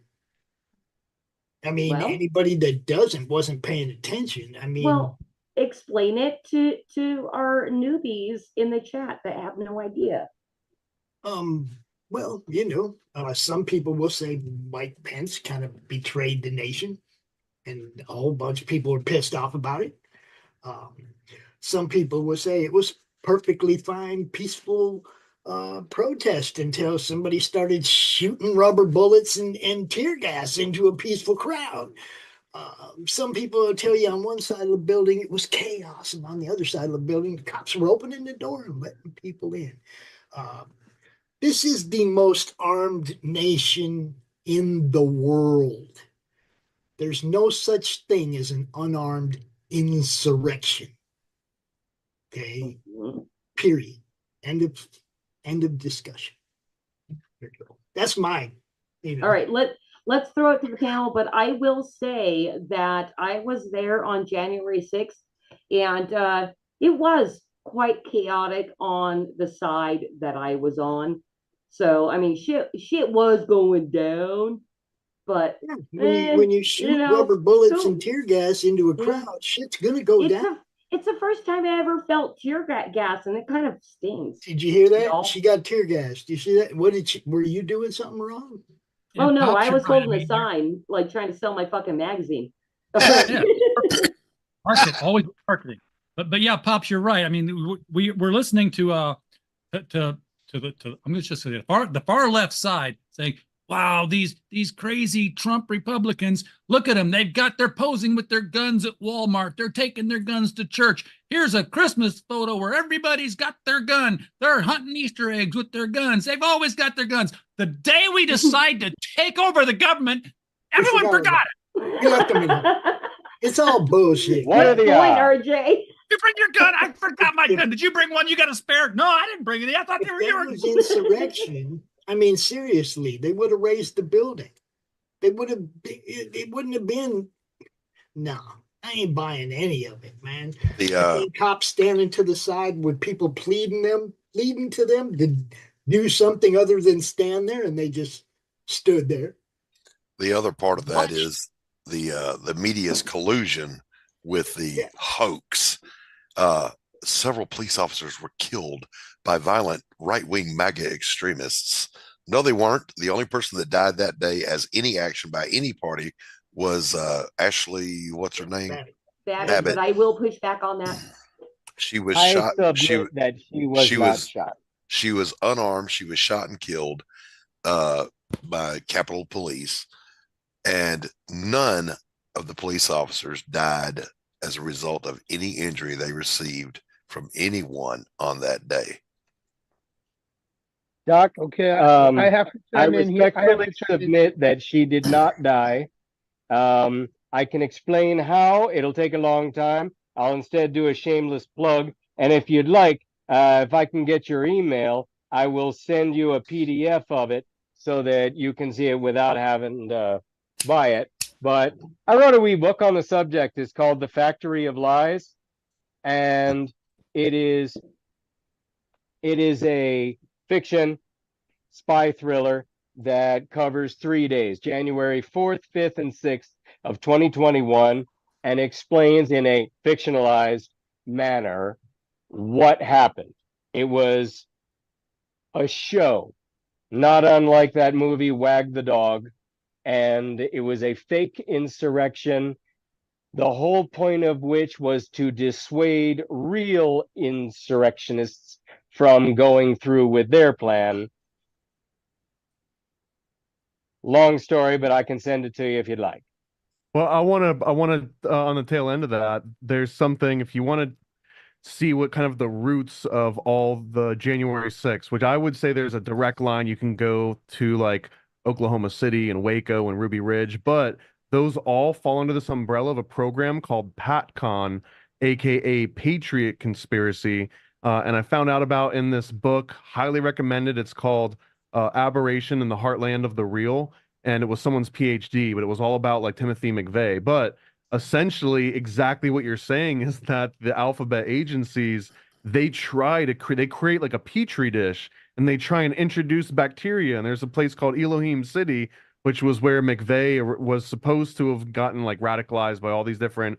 But if you look into that, it's crazy because it seems that there were more alphabet agency people in Elohim City, and they weren't coordinated. So one of them would like hype another one up, and they'd go back. The CIA would go back and be like, "Yo, these wackos, I got them to admit to do something crazy." And then like the FBI guys saying the same thing. Like no one realized they just keep like stacking each other up, but there were never any extremists to begin with. So then like when a normal person comes in, they just immediately become radicalized, but it's because the alphabet agencies are doing that. So January 6th is just a much more refined version of that started, I think, in like maybe the early mid 80s. It was like I think it was like a Usenet thing. It actually started ironically on radicalizing people on the internet, and a lot of people don't even know this, but Timothy McVeigh was like an advanced computer programmer for the time. So January 6th came together on Facebook, and PatCon came together in Usenet. Paranoid American, I have to ask you, do you know about just went out of my brain, talking about these agencies? He had the thought, and then he took a drink of water, and that was it. Get out. Well, you know that guy, Yuri that guy with that name?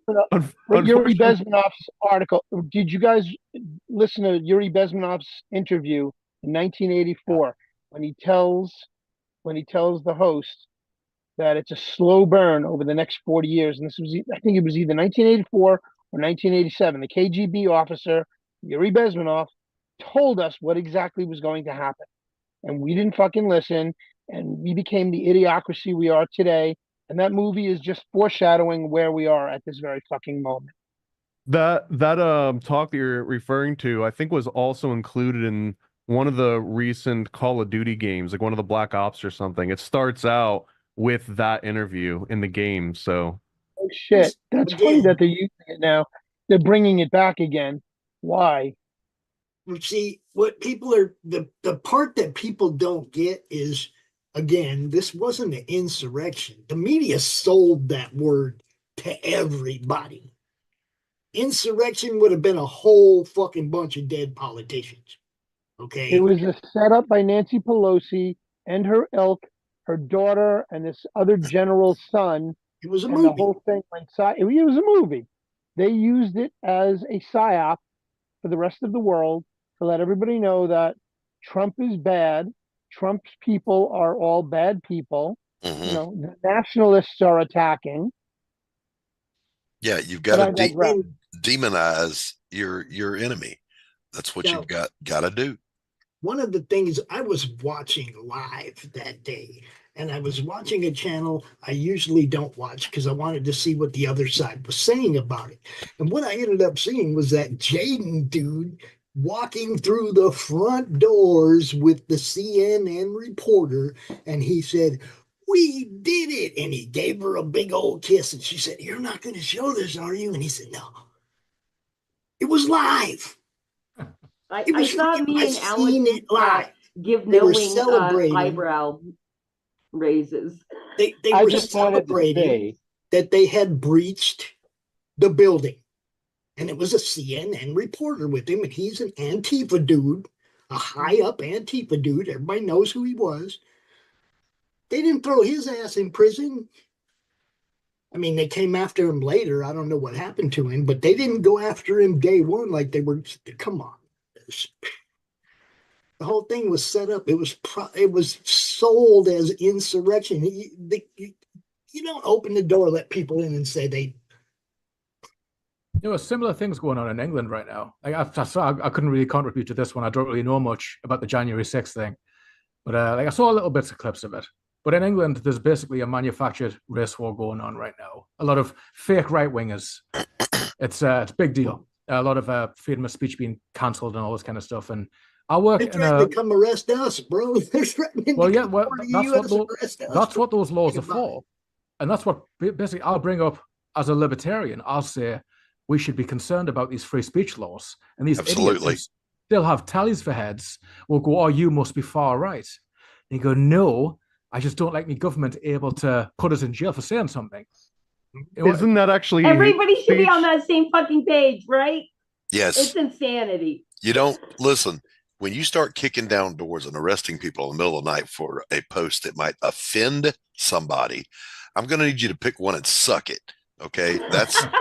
That's why we have a Second Amendment, to protect our First Amendment. Dude, the funniest thing about it is 40 years ago, I was a liberal yelling about free speech.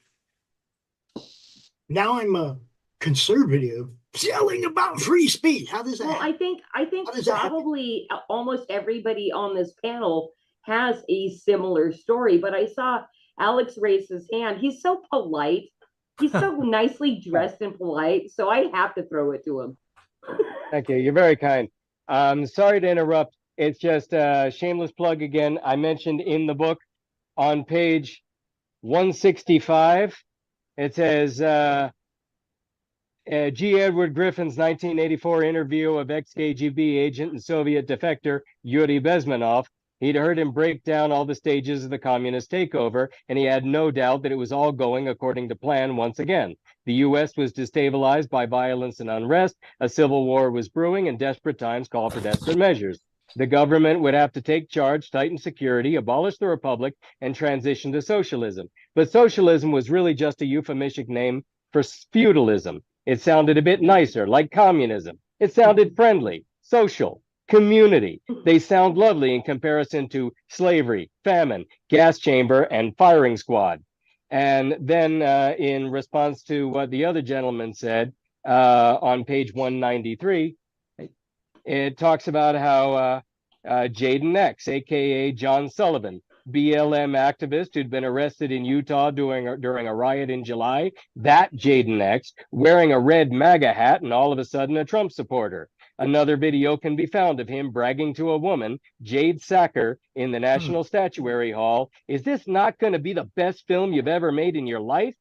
Because the biggest problem with hoaxes is people's narcissistic obsession with filming themselves pulling them off. Ooh, very interesting. I just wanted to say that was those two things are covered. Thank you. I'm telling you, I watched it live, man. I was like, what is going on right now? You know, and then people argued with me afterwards. No, that didn't happen. Well, okay. Just like that meme, Kitty. Just like that meme. Don't tell my lying eyes. Just saying, you know. I got it. And hey, I do want to end this January 6th insurrection with a plug that's not Alex. Okay, Alex? Is that okay with you? Go right ahead. Everybody go find Woo's News. Oh yes, the best. Find Woo's News, and I challenge you. I absolutely fucking challenge you to not agree with my conclusion that Ashley Babbitt was not shot in the way. That shit's fake. That shit is fake. Just watch Woo's News. Because Alex, you're asking everybody to read a novel. Who reads a fucking novel? Right? I've seen some video that makes that look pretty suspect. I got a great video taken with a police officer's body cam of Ashley Babbitt approaching the door with a chaperone and then saying, "Okay, Ashley's here," and "Hey, how you doing? Okay, do you want some water?" Getting ready for the whole freaking thing. I'll send it to you. I'll send it to you. How the hell can you believe? Huh? Who else is there, Alex? I'll send it to you. Jaden X is there. Well, yeah, Jaden X is the chaperone. That's all I have to say about Woo's News. Let's move on, though. Let's move on. Yes. Because Doc came in late rudely for double boot. Oh, shit. I love you, Doc. It really is. I'm the hostess with the shitty mostest. Listen, I love you too, but I publicly forgave you for standing me up entirely when you were supposed to be on my show. I slept through your entire show. You did. Yep. And then she came back the next week. She did. I did. All right. So, Doc, what we're doing here, which I don't think you're totally tuned in yet, is we're bringing you up. You get to spin the wheel, but this is your elevator pitch plug because, it's a big panel tonight. Okay. So plug. All right. Going on? Plug yourself, everything. I am Doc Blaylock. I'm a writer, artist. I'm a fine art painter. I'm a impressionist plein air painter of some note. I have 7 pieces in the largest gallery east of the Mississippi. I've been making art professionally for 40 years. And I currently, when the fine art market died, actually when it was murdered by the lockdowns, I went from being able to buy a house with my art to not being able to give a painting away. So I remembered, hey, way back in the 90s, I did comic books. I'll go do that for a while. And then I got here and I can't get out. So I currently have a book funding on Fund My Comic called A Damn Dirty Thing. It is a noir story set in a fictional world in which they have all of our technology. So they're current, they're modern, but the aesthetics of the 1940s never went away because if it ain't broke, don't fix it. So it's back to a time when men were men and the women weren't. Mhm. Oh, which by the way, your receptionist helper lady, she is super sexy and cute. I have gotten more than halfway through your novella, and I'm quite enjoying it. Well, thank you very much. And that is the thing. There's not only with this campaign, I've got previous books and they are all interconnected. Jake Bishop in A Damn Dirty Thing, excuse me, All right, let's spin that wheel. is not just a comic book, 20 pages. It is also a novella, 100 some odd pages. So how do I spin? Oh yeah, no, You'll Cos spin is it going to for bring it up. I was just very rude. Hold up, Kitty. I did try to drop Doc's link in the chat, but on YouTube I don't have a wrench on your chat. Yeah, we're going to deal with all this later.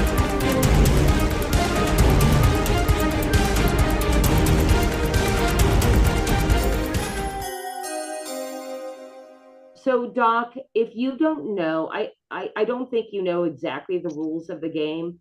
You can choose this topic, or you can take another 2 spins, but you're stuck with the 3rd spin, basically. Yeah, I'm going to pass on this one because I don't even know enough about it to even have a conspiracy theory. All right. Moving on.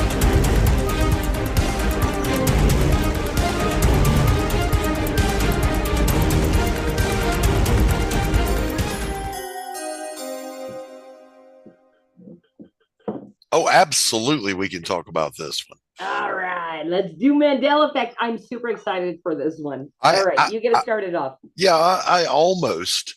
Now, a little background here. I have a hard sciences background in medicine, but I also have extensive education and work professionally as a counselor in the field of psychology. And therefore, I typically follow Occam's razor, and I tend not to believe a damn thing until I know it to be true based on the preponderance of the evidence. Imagine my surprise when I watched a video about the Mandela effect and saw so much shit that I also experienced that I cannot dispute, that something has caused a divergence in people's memories. Nelson Mandela, that it's named after, died in prison. No, he didn't. He got out and later became the president of South Africa. Both of those things I remember as being true. Mm-hmm. The Berenstain Bears or Berenstain Bears, whatever you want to say. I want to hear from everyone else on the panel and or the chat. I can't see the chat. Who else has some So the one that got me on this one is the Fruit of the Loom, that apparently there's a Mandela effect that some of the logos used to have the cornucopia and then later it didn't. I know for a fact I've seen both versions of this. Yes, that is one that I just saw. I just saw that's a new one for me too. The Fruit of the Loom thing, but the whole, just real quick, the whole Mandela thing is I literally saw Nelson Mandela walking around at the Liberty Bell with one time at band camp story, like with my band, we toured the East Coast, and it was a whole thing. This kid named Marcus Zimmerman was like looking up, like he was standing on somebody's shoulders to look in the window at Nelson Mandela looking at the Liberty Bell. Right. And the Secret Service came and took him down like he was a threat or something. I mean, they knew he wasn't, but they had to do their job. And I'm like, no, imagine that. Nelson Mandela did not die. He was looking at the Liberty Bell in 1993. I saw it. Yeah, but I remember both of those things being reported. One, he's the president of South Africa after he got out of jail. Two, he died in jail. I've got one. I believe. Go ahead. Sorry.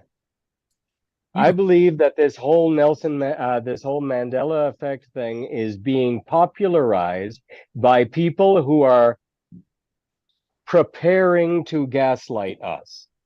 They are going to say something in the near future that we all know is not true. Like the economy's doing great. Possibly. But they are going But the excuse that they're going to have for all of us that go, wait a minute, hold on, we know this to not be true. they're going to say, well, no. It's actually the Mandela effect, which has been popular lately in pop culture. And we've been seeing an awful lot of it. For example, these cases. And so, no, sorry, what you think you remember is actually the Mandela effect. That's what it's going to be. Yeah. It's entirely false, and it is going to be a way to gaslight us in the near future about something. I just don't know what that is yet. Don't It might Alex, be. let me ask you. Yeah. Let me ask you a question, Alex. Do you remember the movie with Ashton Kutcher, The Butterfly Effect? Yeah. Yes. Same thing. I mean, it is the Mandela effect, the butterfly effect. And what do Satanists have to do in order to be okay with doing what they do? They have to tell us what they're going to do. So Satanists, Black's Law. Yeah. The revelation of the method. It's supposed to be a karmic-free way of doing. It's basically like, if I tell you I'm going to punch you and then I punch you, then it's your fault. Right. Karmatic retribution. The silence of Go ahead. I'm sorry. A person. Sorry. The silence of a person implies their consent is the actual law. Yes. Karmatic retribution. If you don't step up and say something, then you're allowing it to happen by not stepping up. Okay, I'm just going to get in here right away and say, no, Bill Gates, you can't put vaccine mosquitoes into the air. So right, and there's there's this too.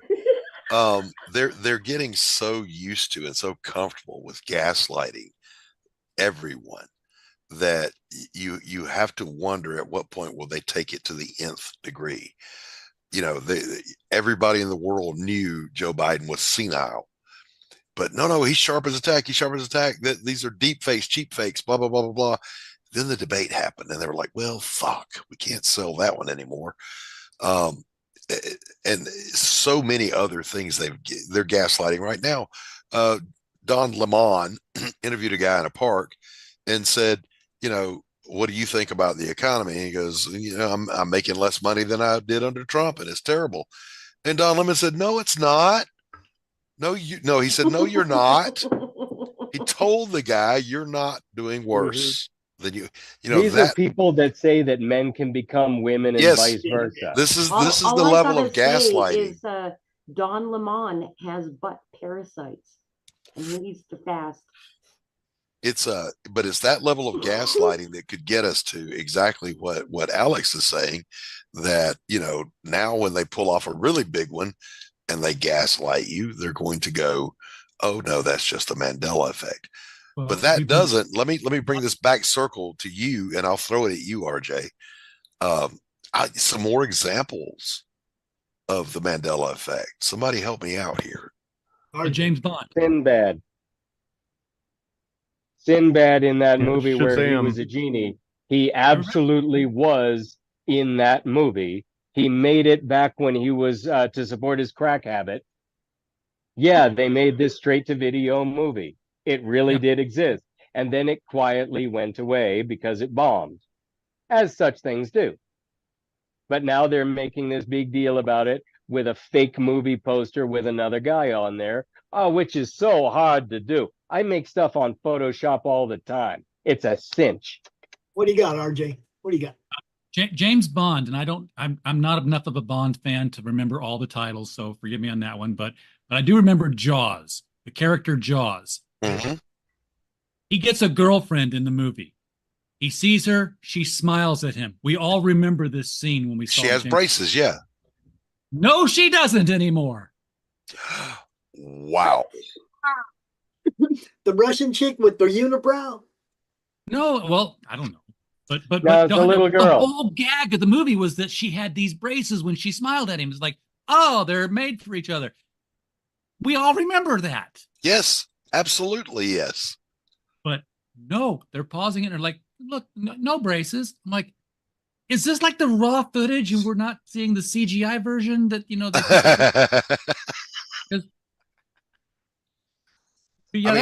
one of the latest ones that hit me. I'm like, I was agreed. Like, we have a Mandela effect before they fired up CERN. I gotta know, did we collapse a bunch of realities into our heads and we're trying to compete with the various changes? All the Matrix. Nah, Occam's razor. It's a lot simpler than that. It's a hoax.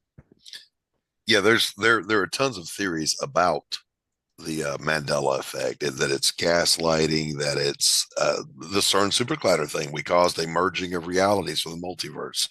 All these different theories about it. Whatever the case may be, it's real. Well, this dovetails with MK Ultra and Satanic Panic in a direct way, and that's that there's something called the false memory syndrome association or something. But false memory syndrome it kind of got popularized in the McMartin preschool trial case, where they were accusing these preschool teachers of like having these underground tunnels where they were sacrificing animals and doing like these satanic rituals. But essentially this gave birth to this whole entire thing that was there to discredit this book called Michelle Remembers. And it was basically saying like, you can't actually, or that kids are susceptible to planting these false memories. The more they think about it, the more they almost become real memories. So long story short is that all of the Satanic Panic has been kind of nullified in lieu of this idea of false memory syndrome. But false memory syndrome is just like the 80s darker version of Mandela effect. It's the exact same thing. It's saying like, no, what you saw isn't really what you remember because of how easy our memories are to tweak. And once someone accepts that, accepts that like, oh, my memories are very malleable. Well, now they are malleable. Like you've just accepted yourself into a hypnotic state. So like the Mandela effect, once you entertain it, you have become a victim of it. Well, I would argue the opposite. If you're aware of the Mandela effect and you remember both, you remember the girl smiling and having the braces on, you're immune to the Mandela effect, but you're cognizant of it. That's kind of like that's not how I remember it. Oh.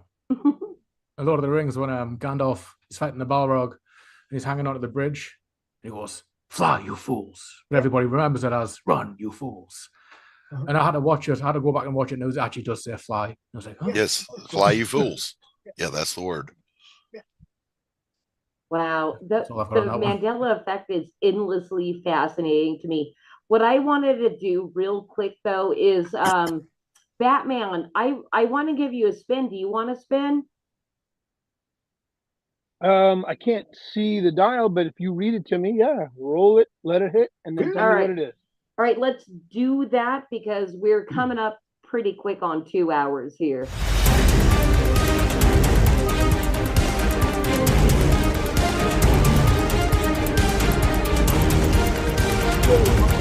All right, you landed on human potential. For the third Someone time. demands to be done tonight.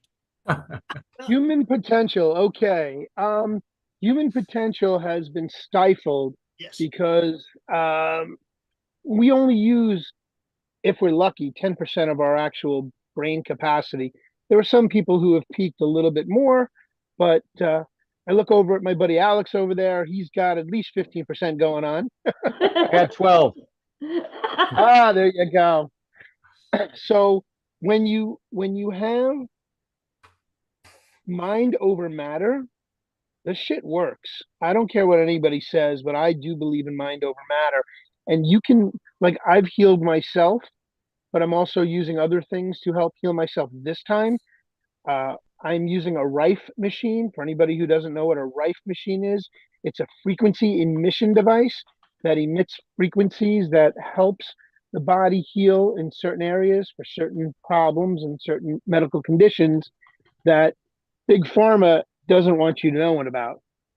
So, like others who have expressed that they are no longer Big Pharma, I too have been off Big Pharma probably for about 4 years now.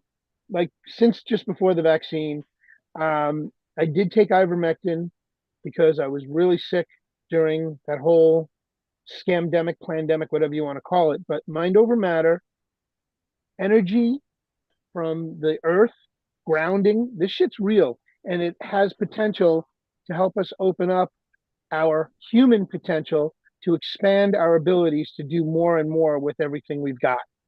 You know, when you brought up frequencies there, that's a really interesting thing. I've never heard of this conspiracy theory before, but I saw it today on a photo. There's a lot of black and white photos of a collection of bells, bells everywhere, giant bells with a lot of ornate patterns on them.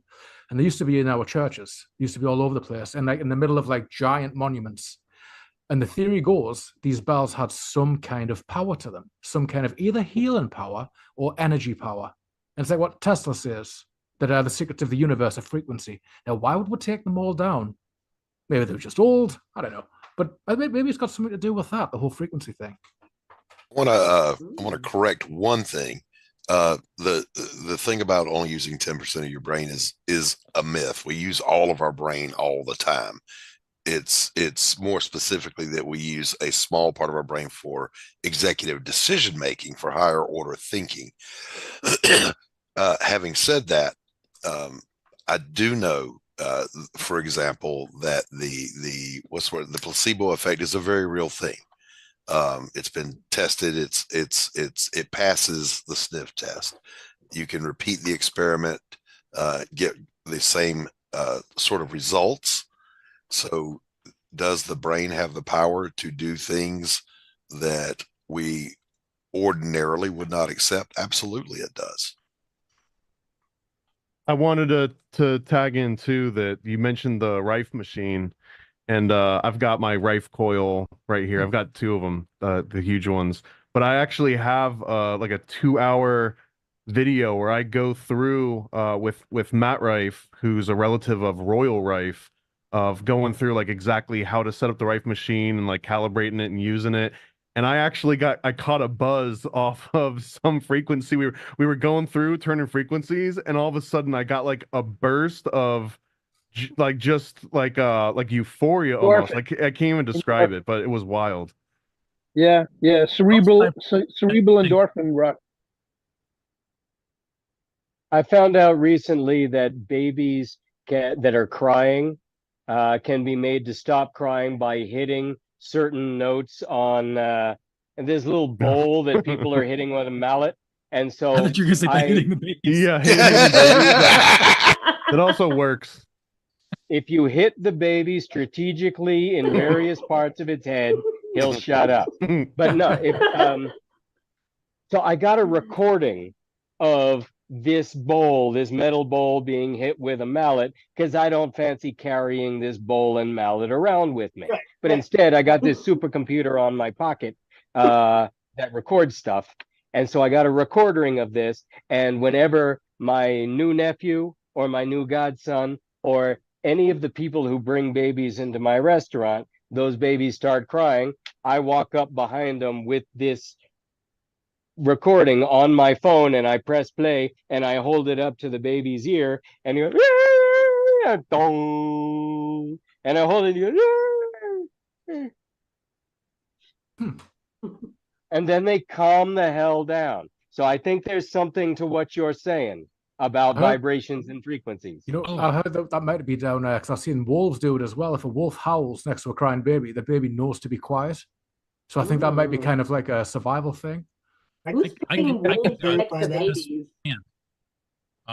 had this goes way back with my first baby, and he was just like crying, and you know we're Americans. We do the thing that Americans do with their crying babies. We put them in front of the television and try to find something. And this is how we discovered the big purple dinosaur and the evil that emanates from that show.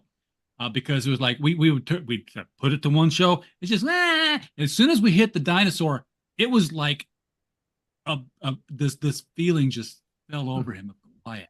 I mean, and he's not making these executive level decisions like, leave it there, mother. I would love to watch this show. He's not verbal. We're like, he's quiet. Well, I don't want to watch this crap. Let's find something else. You change that channel. It lifted. He was crying again. That big purple dinosaur saying, I love you, you love me. It shut him up. And that's all what a parent wants in this world, is to shut him up.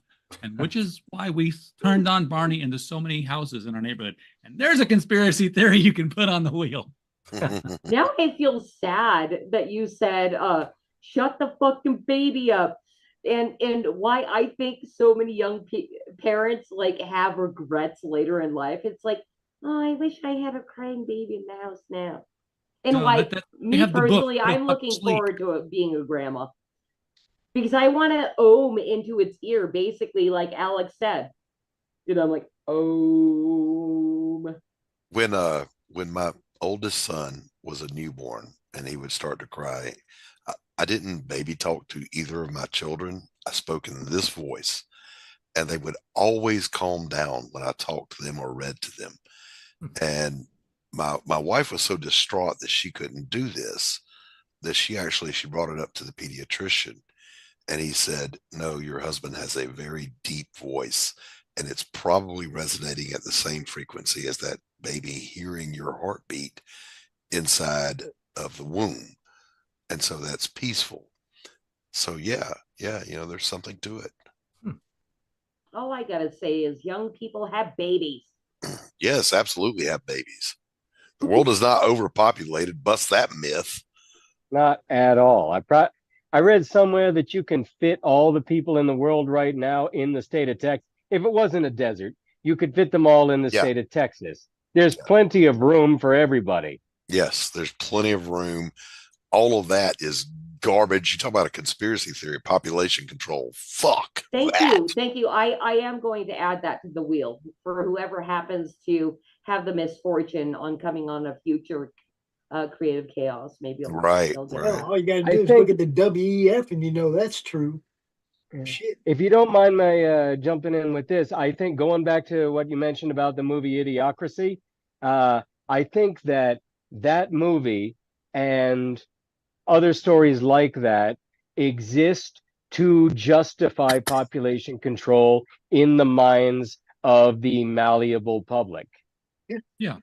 Because I used to believe that. I read a book that I wrote 20 something years ago, and I thought, and it was a time capsule, because I was so surprised at the absolute bullshit that I wrote, thinking back then that it was true and that I was clever, and I realized that I was just a parrot mimicking other parrots and talking about how we were.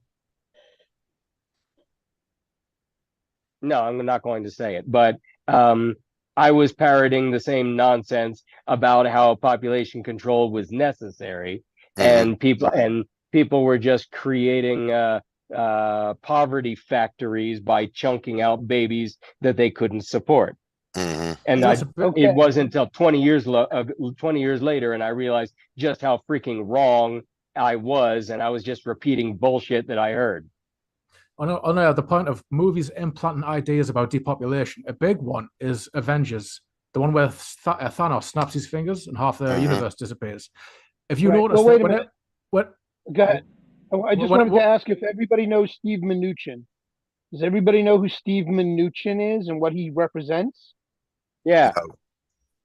I forget why.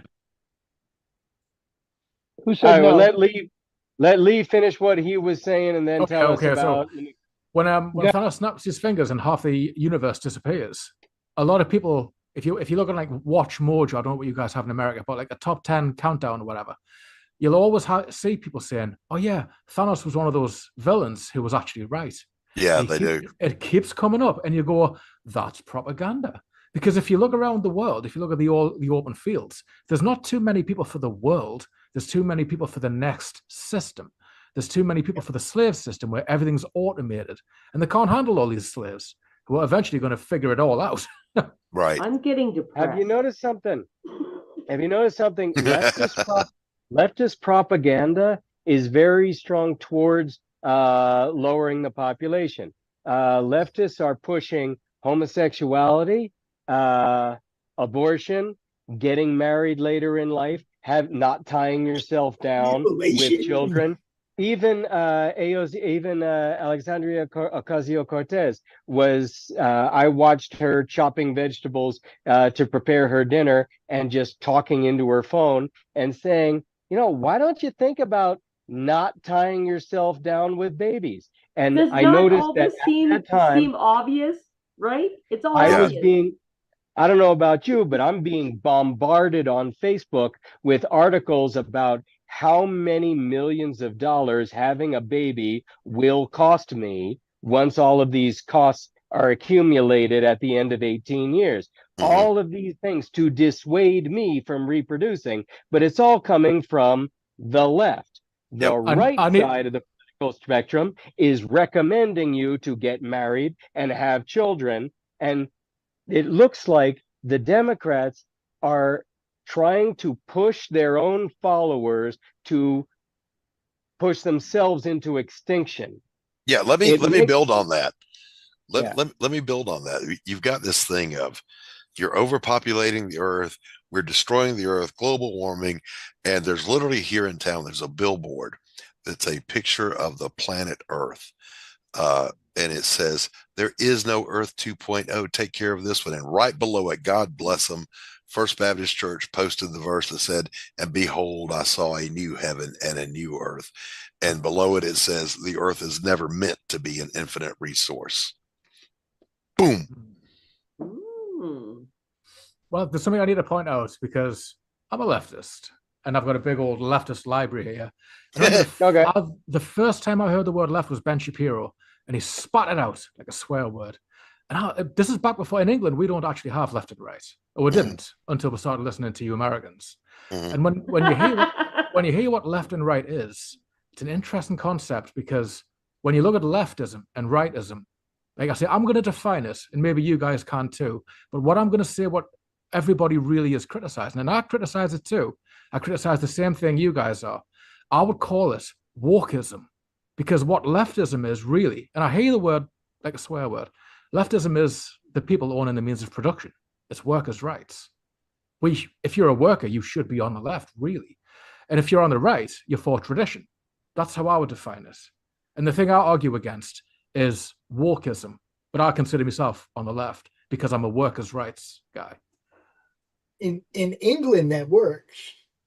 In America, the right and the left mean a couple of different degrees of that. And the goalpost keeps getting changed. And they change, to completely change them. Like I said earlier, when I was 20, I was a left liberal. I leaned to the left. I was for free speech and legal weed and all those cool things as a young man that I thought everybody should have, right? I am 61 years old next week, and I'm still a free speech, legal weed dude, but now I'm considered far right. Yeah, but to be honest, I'd be considered far right because I'm very honest and I like to tell jokes. And that's the funny thing. It's like if you really looked into the left-right spectrum, if you looked into the political compass spectrum, you've got left-right and authoritarian and libertarian. And I would have more in common with any libertarian, basically. But it's interesting when you really try and find yourself on that spectrum. But we have we have the one thing that you don't have that sets us apart, because I'm not a Republican or a Democrat or a libertarian. I'm a constitutionalist. All right, okay. And whatever this says, that's my final law in the nation, right here. America is very different to England, yeah. So that makes me also far right now because I believe in the law of the land. Yeah, I would very much love for England to have to adopt a version of our Constitution, because I want you guys to have absolute free speech. I want you guys to have the right to defend your God-given right to life. Yeah, you know, that's the key word, is the God-given right. Yes, right. I mean, so do you actually need a constitution to lay those things out? I mean, Lee, I'd love to hear your thoughts on that. Yeah, well, here's the thing. England has a constitution. It's the Magna Carta, and that's very, very old. So here's the thing about England common law. Our law is still a law of the land, but we've got this new thing called legislation.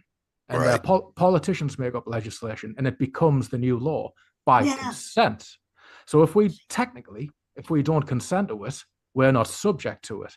But you try telling a cop of that. You try telling an employer that. It's not going to happen. They're still going to cave your head in, you know? And then you go to the judge, and it's like, well.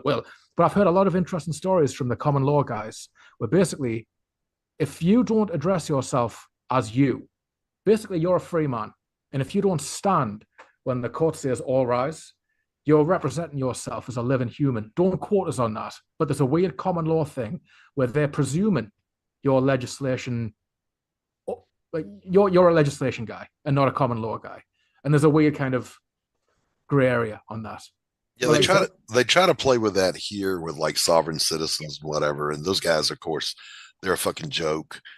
They never win because their premises are wrong. They misquote Supreme Court statutes, blah blah blah blah blah. But they try it with maritime law. Yeah, they do that. You know, I am not the person on this court document. I am the living man. Blah blah blah, and it carries zero legal weight whatsoever. But the spirit of what they're trying to do is to say that, you know, I'm not subject to an unjust law. Right. And natural law, of course, is what was the founding of Magna Carta. Natural law comes from God. Natural law, Magna Carta, led to our Constitution, our Federalist Papers, whatever. But, you know, they don't make the allowance for the fact that our provisions in our government say that, you know, the 10th Amendment, whatever, is not laid out as powers of the government in this document, is left to the several states, and those states can make laws, and they do. They just don't like it. Myself, it doesn't matter who thinks that wherever my rights come from, but I decide what I'm going to take or not take. Yeah. I'm the one with free will that decides what my rights are at the end of the day. I'm going to be the one that makes it all. You're sovereign. You're the only sovereign. Exactly. And, you know, yeah, will that fly in a court of law? You know, no, they're not going to believe that, but I don't care. I'm going to do my sentence and my time living the same way and get out believing the same thing. They're not going to change me. I've been in prison twice. They didn't change me either time. I'm still that same guy, you know, so. Yeah, prison for weed. People don't get carried away. Prison for weed. I lived in a crickets. zero-tolerance state. Wait. It's horrible, you know. But yeah, weed, nothing else. I think we can all agree on legal weed, right? On what? Yeah. Legal weed saves lives, baby. I'm still waiting for a way legal of prostitution. pacifying the population. Weed saves lives. I'll take it a step further. I'll say mandatory weed. It's a literal opiate of the masses. I am going to take it a step further than that and say mandatory mushrooms. It's going to solve all our some problems. people can't handle the shrooms. Don't say that. I think that would be a very interesting thing. Everybody has DMT one time in their life. They get to touch the face of God, and then we'll try and figure things out.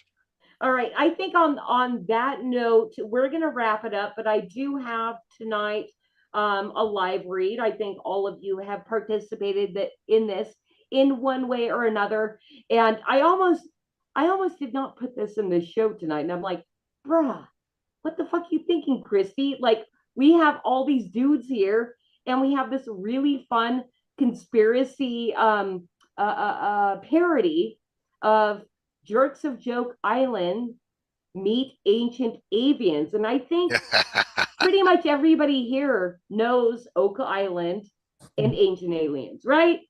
Yes. All right. Hey, Cos, I don't know if you fell asleep, but I did want to give you a spin, but we're getting pretty late here. So we're going to skip your spin tonight. And before we go into that, I just have to give a major shout out to Machine Man who popped into YouTube chat. He is a dear, dear friend of mine, and he's never seen me live stream ever before. Like, we literally talk on the phone all the time, and he's touring the United States in his RV. I fucking love the guy. Machine Man, love you. Thank you for being here. I'm surprised you have signal. And hello. So are you guys ready to go into a branded segment? Because I'm branding all of you again. Okay. Sure. Absolutely. Good. All right. So here we go. We've got the Jerks of Joke Island meet ancient avians, and this is the cast. Lee, I think you might have done this one before. Yeah, I did the Australian guy. Do you want to do him again, or do you want to pick a different role? I'll do it again. I'll mix it up. Why not? All right, you're Gary then. And I'm assuming Doc, because I was thinking you have a great voice for Rick Mangina. And that is like pretty much a lead role. You're a good reader, right? Okay, sure. All Can right, I you're be taking Shatner? Rick. Can I be Shatner? Oh, please do your best impression. All right, so we've got Marty Mangina, Craig Pester, Jack Bugley, and Giorgio Sucralose. Dude, Paranoid, can you please take Giorgio? I think you're going to do a great job with him. Sure, let's do it. All right. So Marty, Jack, and Craig. RJ, will you take Craig? Sure, I'll take Craig. Hey, just a forewarning on that. Craig, his first panel, he does not have glasses on, and I think he's squatting to take a shit. Okay. Do I have a narrator this time? Because that one kind of slowed things down. What's that? Do I have a narrator? Well, hey, Alex, will you be the narrator? I apologize. I don't feel comfortable doing that at the moment, considering the people in my immediate vicinity. You remember I mentioned the Ministry of Culture being at the restaurant? Well, they're right here next to me.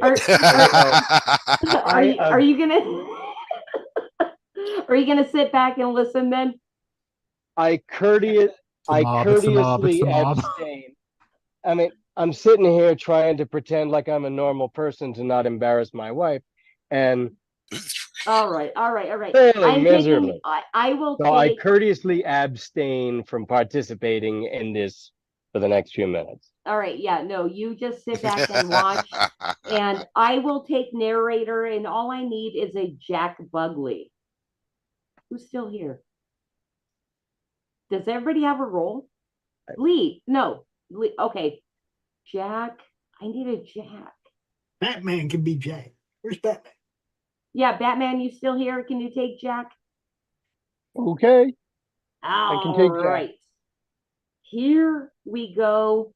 We're going to open up Jerks of Joke Island. I am the narrator. You guys all have your roles. Let's do this.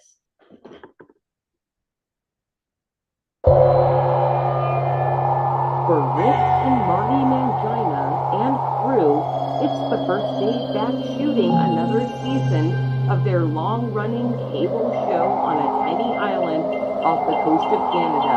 But will it also be their last?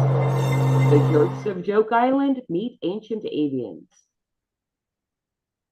That's you, Doc. I don't see anything on the screen.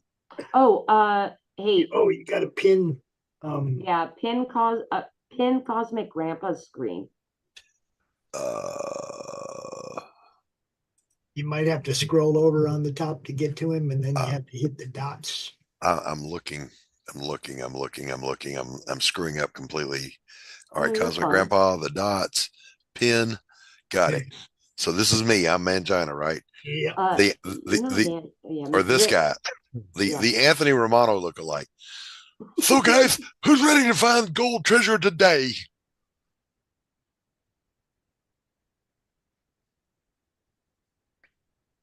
Jack Bugley.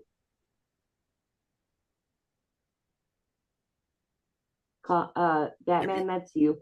You're muted, Batman. Yeah, right. As if.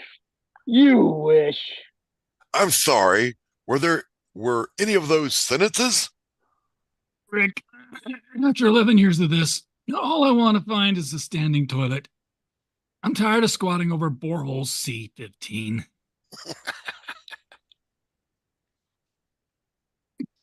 You know, they say that according to the curse of Joke Island, somebody here has to die before the treasure can be recovered.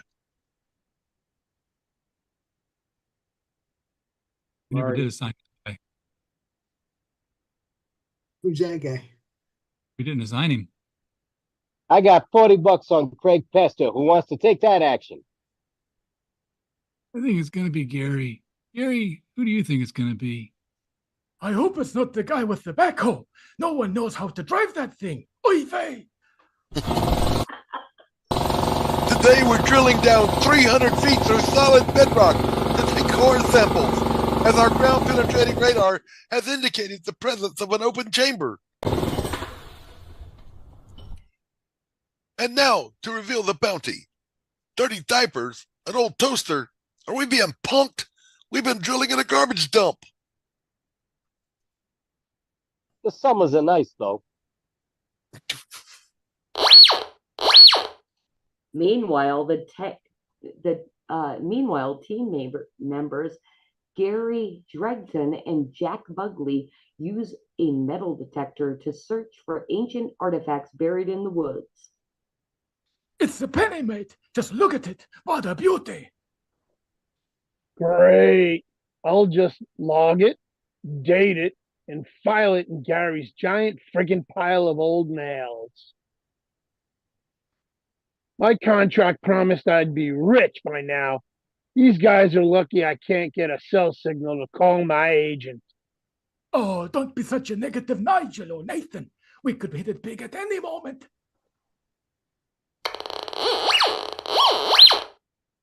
I'm getting a very strong signal here. This one could be gold, but I kind of hope it's another penny.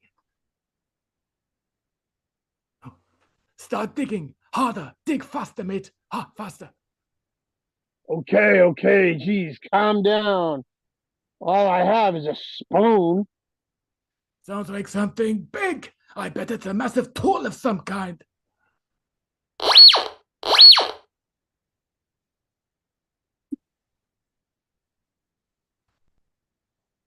All I see is a layer of coconut fibers, probably used by the official Joke Island inhabitants to protect the treasure from water damage.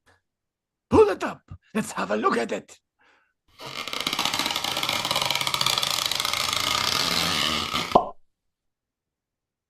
What? Judge Yosukulus, host of TV's Ancient Avians. What are you doing here? I was down in a tunnel trying to prove my latest crackpot theories about origins of ancient avians. As you know, humanity was genetically seeded on Earth by a race of giant extraterrestrial chickens from outer space, as ancient avian astronaut theorists believe. But what about my metal detector? You must have detected my tacky necklace. I got it from a shaman in Cusco. Or was it a salesman at Costco?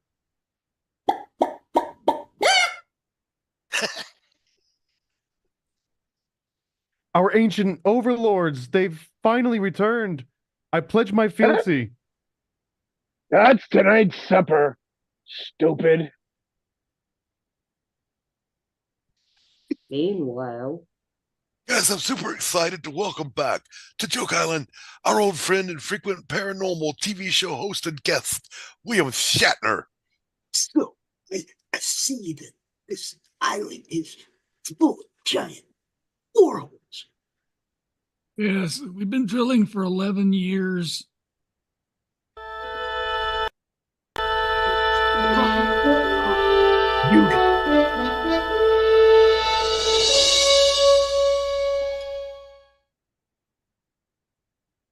Now, listen up, schmucks. As an honorary Freemason, Rosicrucian, and Jesuit, I can guarantee you that all the good stuff was removed years ago. And this is a big time waste of money and airtime. I bet it was the CIA. They beat us to all the cool treasures. It's not fair. Mr. Shatner is right. We've been here 11 years and we have jack squat to show for it. Jack Squat? Isn't he one of our producers? I think we all know what has to happen next. We're going to blow this island sky high. I'm going to find that hidden treasure. If it kills us all, it'll be the ultimate series finale. Oh, you did take this, Alex. Season 12, episode 25, Rick Murders Everybody. Sounds great. 30 pounds of C4 explosives wrapped around Rick Mangina's belly. Will he blow up Joke Island and take everyone with him? Or could it go off by accident and blow Rick to smithereens live on camera? Honestly, Rick, this is probably your worst idea of all time. What could go wrong? Loaded with dynamite. Mr. Buckley, take him out. Huh? Oh. Hi, Captain. Put the explosives down now, Nick. My name's Rick. Or what, fatty?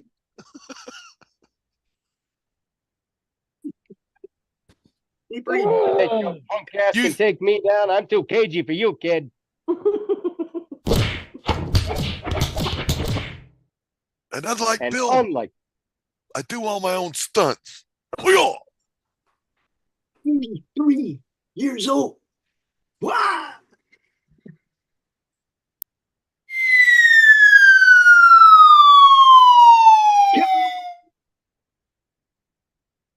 That's you.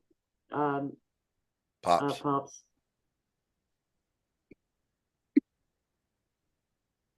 Did we lose Pops? Did he mute? I did it. Come on. I did it. You didn't hear me? I did it. We didn't hear you. We should probably save Will Shatner. He's like a mile down there by now. What you gonna do?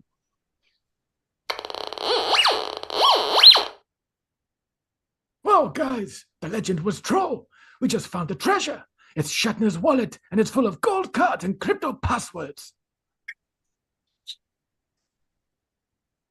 And look, I just found a giant petrified chicken egg. Hard evidence for my theory about ancient avian astronauts. Pretty sure that's just a rock. Shh, I want to see where he goes with this. That's why I get the ratings. Whoa, Scotty. Right. Good job, you guys. And that was the Jerks of Joke Island. Meet Ancient.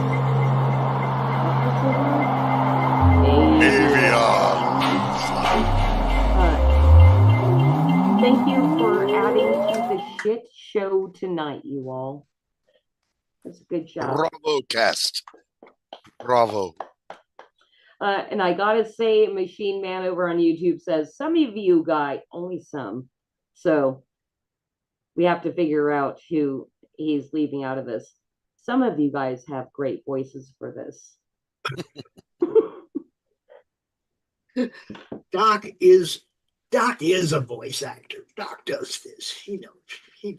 I would have loved to have participated more, but I had a whole bunch of people standing around that I had to look like an upstanding citizen in front of. So I apologize. But all these people in suits going like, Are they still looking down at you? They just left. So I had no idea what the character I was voicing actually sounds like on that show because I never watch it.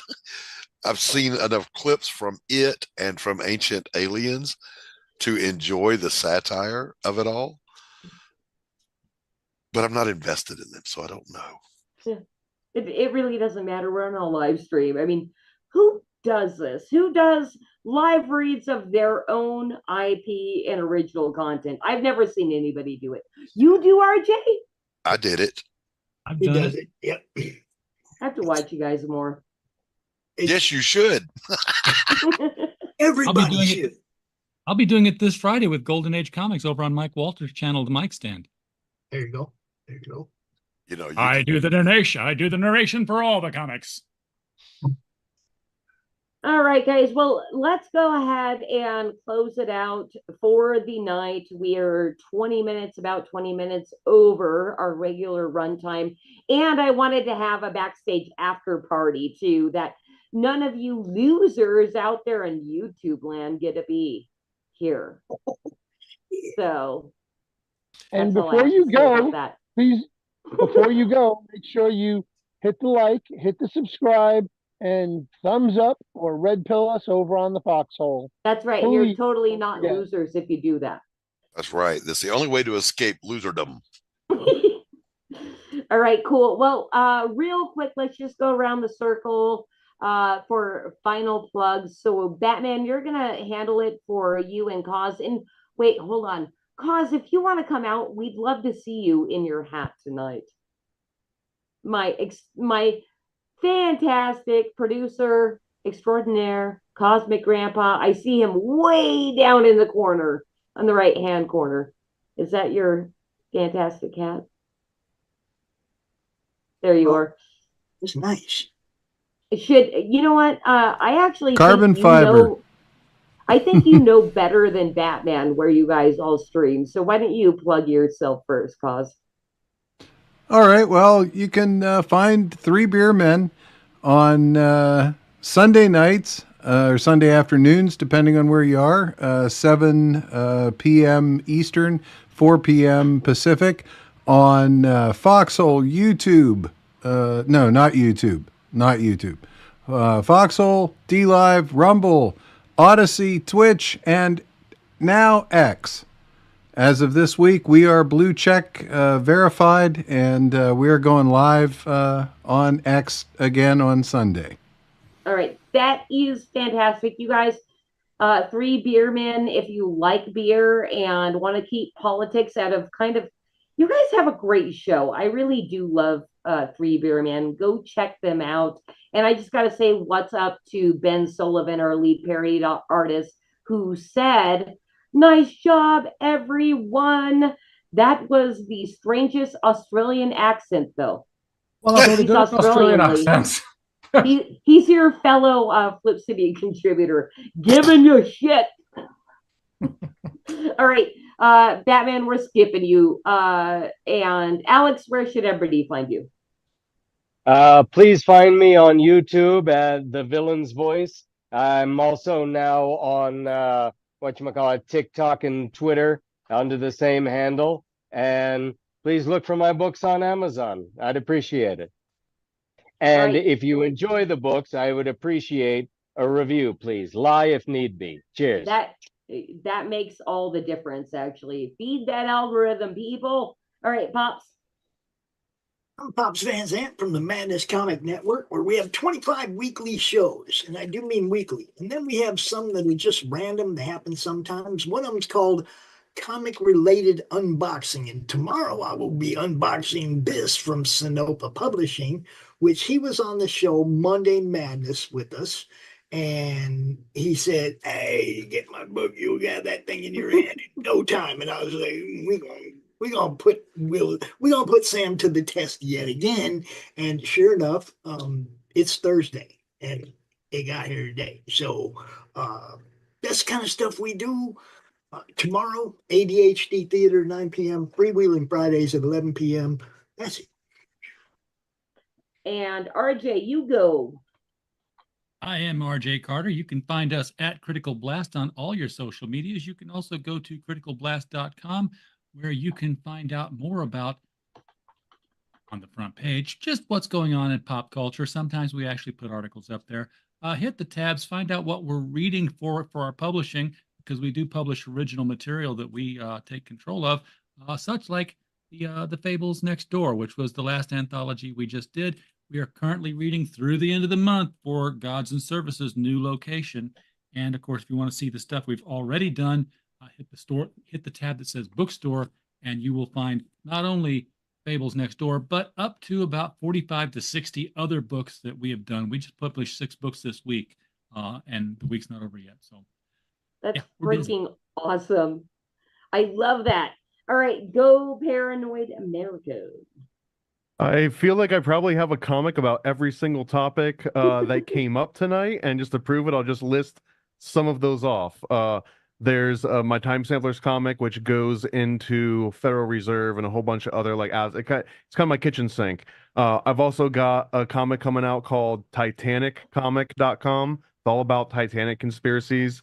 One all about Bigfoot, every iteration, the historical, the biblical stuff. We even get to talk about Harry Mary. If you haven't heard about Harry Mary, that's one of the other cool Bigfoot Me and you got to angles. talk. Me and you got to talk. So What yeah, I do we'll is definitely promote. talk, Pops. And What I do is promote people that do comics. So I got to get you on a show so we can talk about that stuff. I've got a sign up for the crowdfunding campaign on a Bigfoot chick track style comic at doesbigfootexist.com. I also, someone passed on it. I won't hold it against you, but since you passed on it, you are like the prime audience for my Illuminati comic, which is conveniently at illuminaticomic.com. And it's something that I've been putting together with a really good friend of mine for years.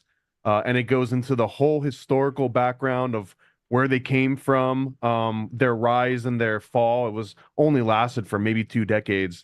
Their reabsorption into French Freemasonry, which then results in Beyonce being in the Illuminati today. Like, it seems like a big stretch, but we connect every single one of those dots. And you're laughing, Christy, but no, I love it. No, I'm only laughing because it's fucking awesome. the concept that the Illuminati runs popular music is not a new thing. In fact, while they were at their height, the Illuminati was the direct influencers of Sebastian Bach and his son, C.S. Bach, with Beethoven and Mozart. All three of them were directly either tutored or mentored under Illuminati members, and I believe Bach was only published through a lot of Illuminati members. So the concept that the Illuminati runs the pop music industry, it seems silly when someone's like, oh, Drake and oh, Beyonce, but it's literally where they started.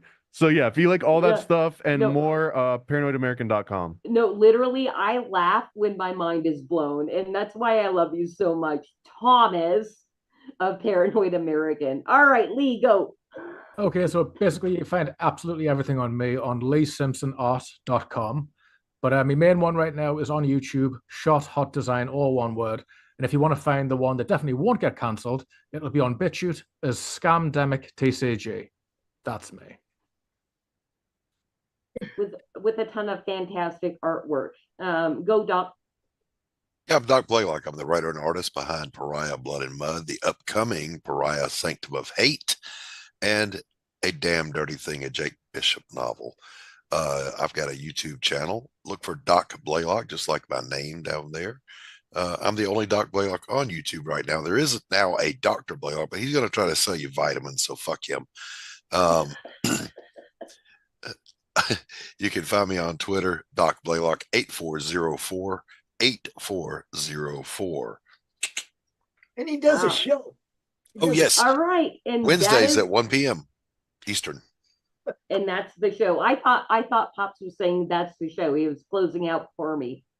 But that was Creative Chaos for tonight. I had a fantastic time tonight. You guys, remember to check out Flip City Mag at flipcitymag.com.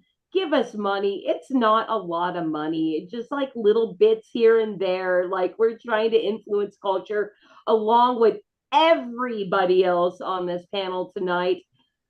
Pop's a promoter. RJ, like, blasting it out there as hard as they can. I'm getting drunk. I love you. I love all you guys. Paranoid American. He's going to be sending out Flip City tinfoil hats in his latest book about the Kubrick filming of the moon landing, which is very hilarious. Alexander Ferrar, who is fantastic, voted best dressed tonight. Lee, love you too. I don't know what to say because I'm trying to like print your cards for you, and you're like, I have to think about that. Love you. I don't have to think about it. I don't know what I've got yet. All right.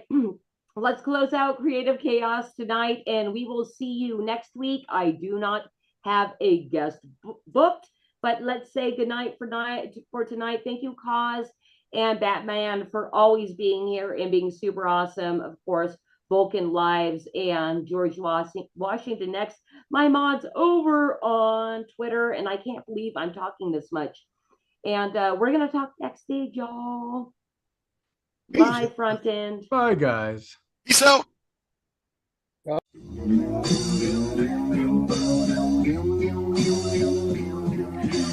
I am the gate, all who enter through me will be safe. I am the gate, I am the gate, I am the doorway through. Those who came before me, thieves and robbers, I am the gate, I am the gate, I am the doorway through. I am the shepherd, I am the good shepherd. I know mine and mine know me. The good shepherd lays down his life for the sheep. I am the gate, I am the gate, I am the gate, I am the doorway through. I am the doorway through. I lay down my life and take it back again. I am the gate, I am the gate, I am the doorway through. We'll be saved. Oh, come through me. We'll be saved.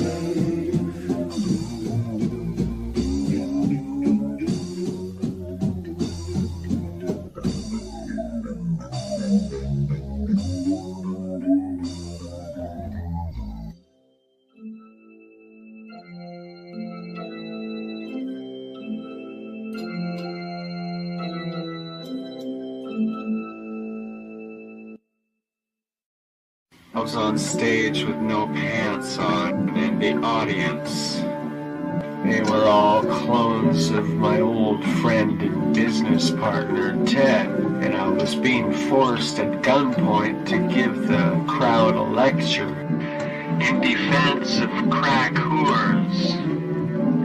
It's said that in the prostitution industry, nobody is considered of lower status than the crack whore.